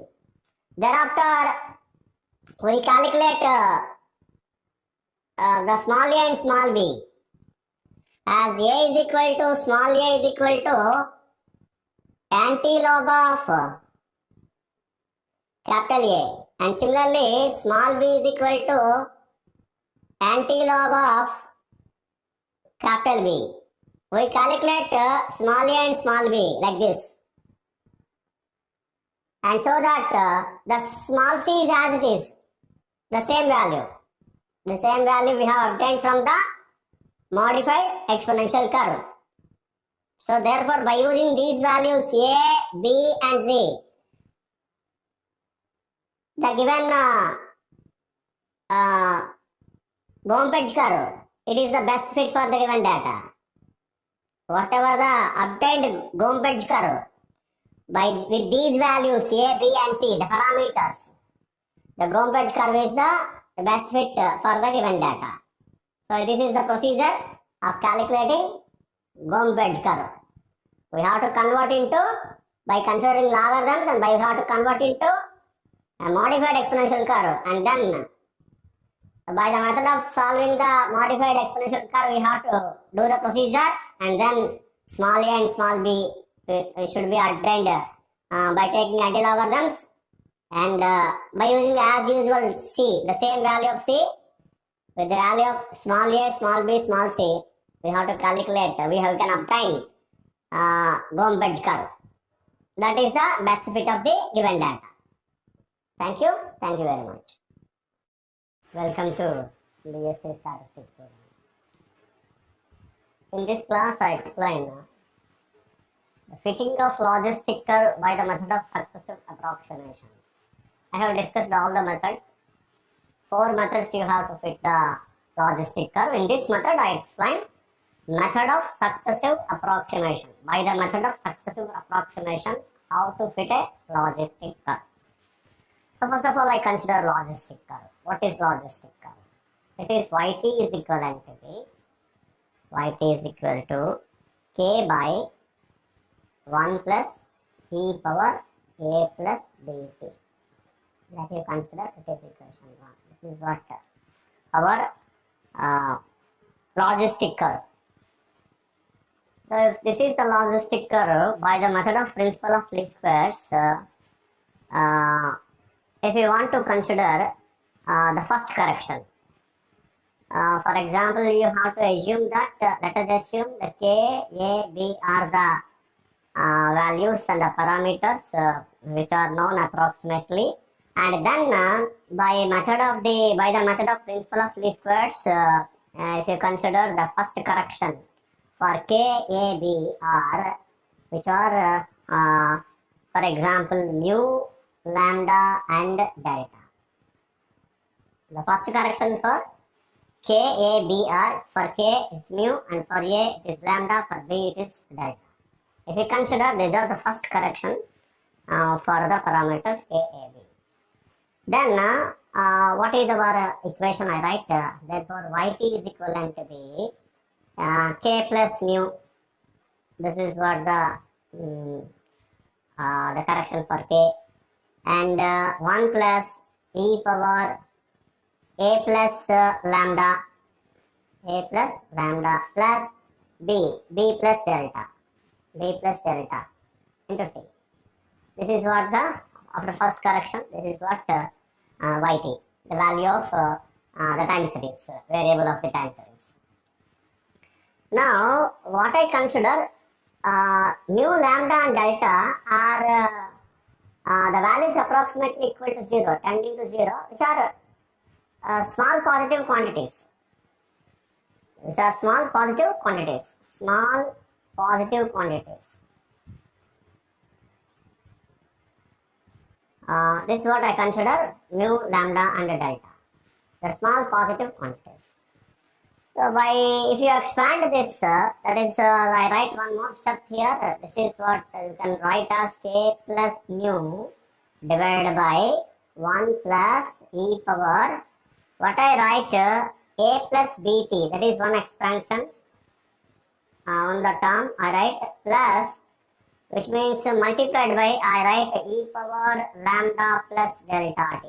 This is what the term I consider. Separate the terms, two particular terms.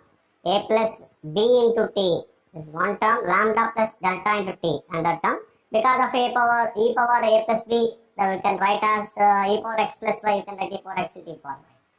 So now I consider e power, the expansion e power lambda plus delta t, which is nothing but e power x expansion. It is 1 plus lambda plus, that is delta t, that is 1 plus x, plus x square by 2 factorial, lambda plus delta t whole square divided by 2 factorial, plus x cube by 3 factorial, and so on.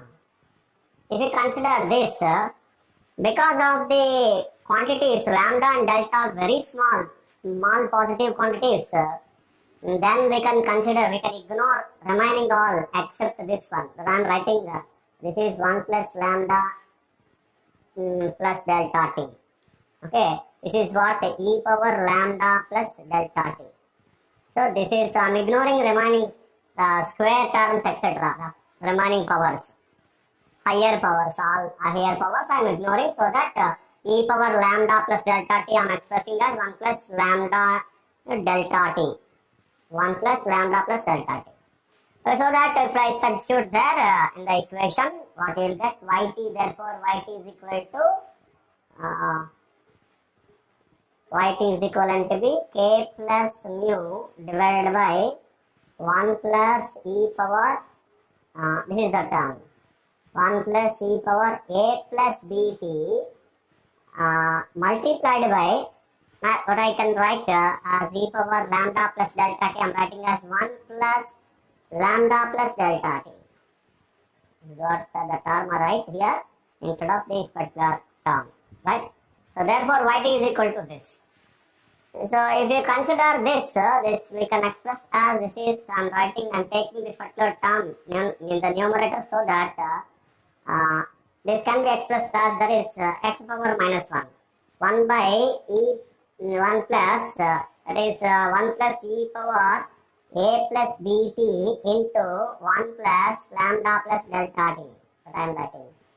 The whole power minus 1. This is the term I am taking the numerator, so that this is k plus mu into 1 plus e power a plus bt into 1 plus lambda plus delta t, the whole power minus 1. That's why I have taken this one particular term in the numerator. That's it. Okay, hereafter what I do, I divide and multiply with the entire term, that is this particular term, with 1 plus e power a plus bt. I divide and multiply with this particular term. So that what you will get. So which is then yt becomes equal to k plus mu multiplied by 1 plus e power a plus bt divided by 1 plus e power a plus bt multiplied by the term here 1 plus e power a plus bt multiplied by 1 plus lambda plus delta t, the whole power minus 1. If you consider, if you take one particular term into the inside of this particular factor, whole power minus 1, then dividing this particular factor, so that is equivalent to be k plus mu. Hope you understand. I am taking this particular term inside in the numerator term, that is k plus mu divided by, this becomes 1 plus e power a plus bt. I am leaving this particular term here. Do you understand? K plus mu divided by 1 plus e power a plus bt I am leaving here, and this particular term I am taking into the power minus 1. That is this, if you take this particular term it will be in the numerator because power minus 1. Therefore, 1 plus e power a plus bt into 1 plus lambda plus delta t, okay, divided by 1 plus e power a plus bt. It becomes in the denominator because power minus 1. So 1 by x whole power minus 1 becomes x.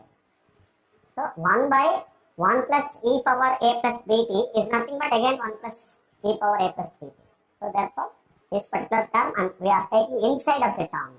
So therefore now you see, now what I am doing, k plus mu and divided by 1 plus e power a plus bt and multiplied by this particular term what I am writing here.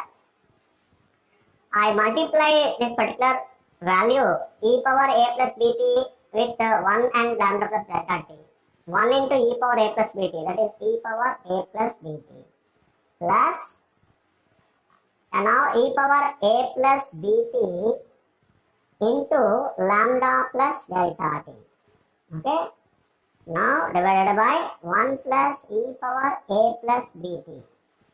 Okay. Whole power minus 1.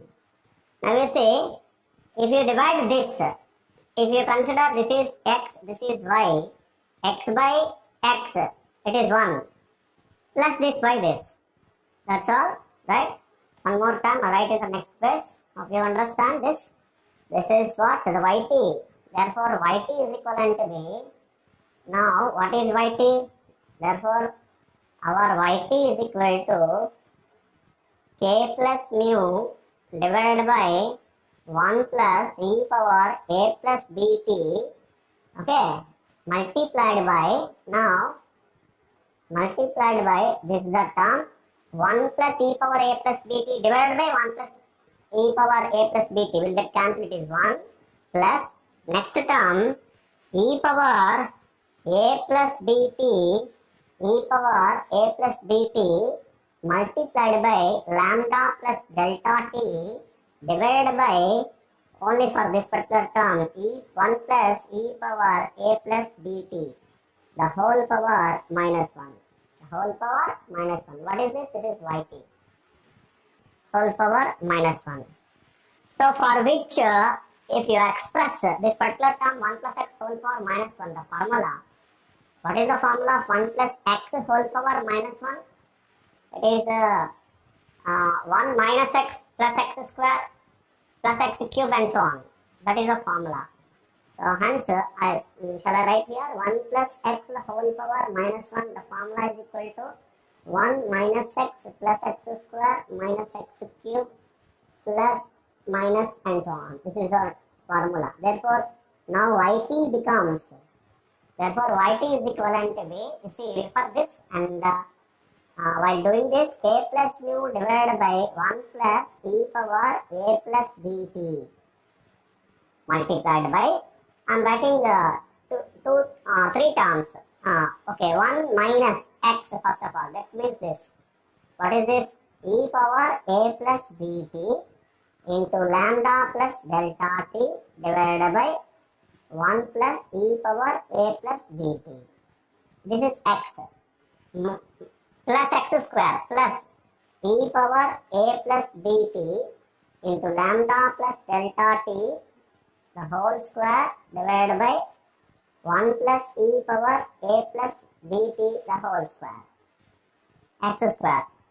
So minus plus and so on, I am writing just only the two terms, that is three terms including 1, 1, 2, 3 terms, right?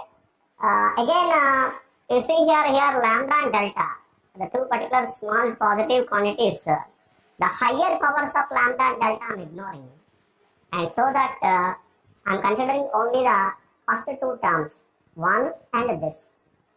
Higher powers from the second, third, that is 2, 3, 4 and so on, I am ignoring, so that this term becomes, this is equivalent to be k plus mu divided by 1 plus e power a plus bt into multiplied by 1 minus e power a plus bt into lambda plus delta t divided by 1 plus e power a plus bt. This is what the term which remains here. And so that now if you multiply this particular term with k plus mu divided by 1 plus e power a plus bt inside, so that the two particular terms, this into 1, therefore k plus mu divided by 1 plus e power a plus bt, that is first term, minus, if you multiply with this k plus mu multiplied by e power a plus bt into lambda plus delta t divided by 1 plus e power a plus bt into 1 plus e power a plus bt, the whole square. Therefore, whole square. This is yt finally. This is what yt. Now, if you separate the terms according to the terms which is k with in terms of k, mu, lambda and delta, right? So that we specify k by 1 plus e power a plus bt, mu by 1 plus e power a plus bt. Now what I am doing, x plus y divided by some z, x by z plus y by z. So k by, is it clear? Right.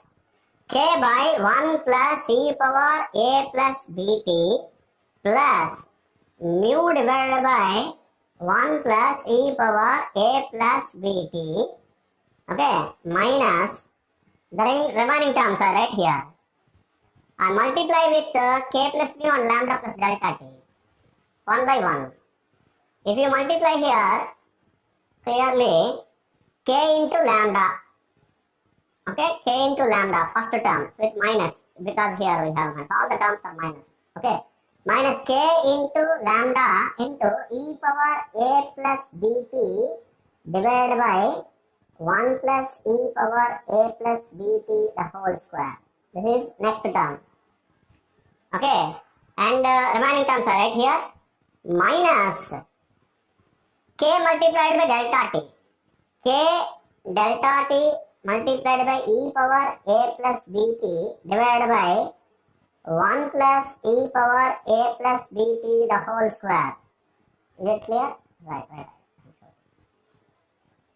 Next term, multiply with mu, mu multiplied by lambda minus mu multiplied by lambda into e power a plus bt divided by, this is b, this is t, divided by 1 plus e power a plus bt the whole square, minus one more term, we have to write, that is mu multiplied by delta t, that is mu delta t multiplied by e power a plus bt, a plus bt divided by 1 plus e power a plus bt the whole square.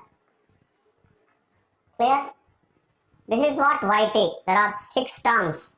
I am ignoring again the terms of them because mu, lambda and delta are very small positive quantities.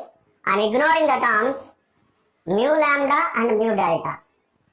So mu lambda and mu delta. So that the terms here, mu lambda term, this is, I am ignoring this. Mu delta, I am ignoring this. These are the 2 terms which are the small positive quantities, and remaining the terms I consider.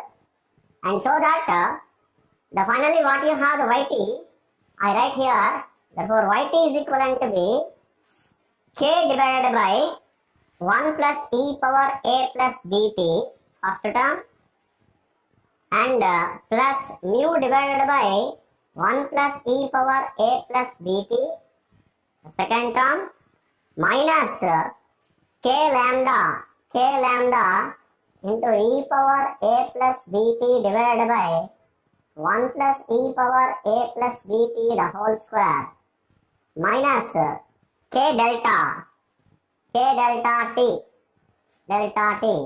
into e power a plus bt divided by 1 plus e power a plus bt the whole square. These are the terms, 4 terms we have kept here in this particular at the end of the variable yt after approximation, one particular approximation by considering here by using the method of principle of least squares. Now we have to consider in a particular form that so that it is going to be obtained. The AT, I am considering AT is equivalent to be some k by 1 plus e power a plus bt. That is what I have considered AT. And BT, I am considering BT is equivalent to be 1 by 1 plus e power a plus bt. This is what I am considering BT. And CT, I am considering CT. CT is equivalent to be, is it visible? Right. CT is equivalent to be, in this particular term, I am considering k into e power a plus bt divided by 1 plus e power a plus bt the whole square. The term I consider CT and dt. That is at the time period t, I am considering dt. Dt is equivalent to be, in this particular term, by leaving delta, kt into e power a plus bt divided by 1 plus e power a plus bt the whole square. If you consider like this, then what you have, what would be the yt? Then yt is equivalent to be at first of all plus mu 1 by 1 plus e power a plus bt we have considered as bt. Therefore, this is bt into mu. Bt into mu. Next one, we have considered in this except lambda, we have considered k into e power a plus bt divided by 1 plus e power a plus bt whole square as ct. Therefore, ct into lambda. Hope you understand why you are considering in this fashion, in this way, right? So, therefore, the last one, kt into e power a plus bt divided by 1 plus e power a plus bt whole square. We have considered dt. So, therefore, dt multiplied by delta. That is the parameters mu, lambda and delta are going to be obtained by using the method of principle of least squares. Therefore, AT, BT, CT and DT are known, and the linear trend is going to be considered, and since K, A, B are known, and therefore by using the method of principle of least squares we can estimate mu, lambda and delta. Therefore, with these values we can obtain the best fit of the logistic curve for the parameters K, A, B.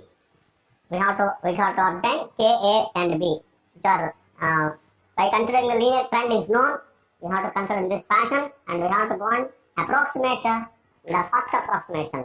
By using this particular successive approximation, we have to calculate and the parameter, we have to estimate the parameters K, A and B. You understand?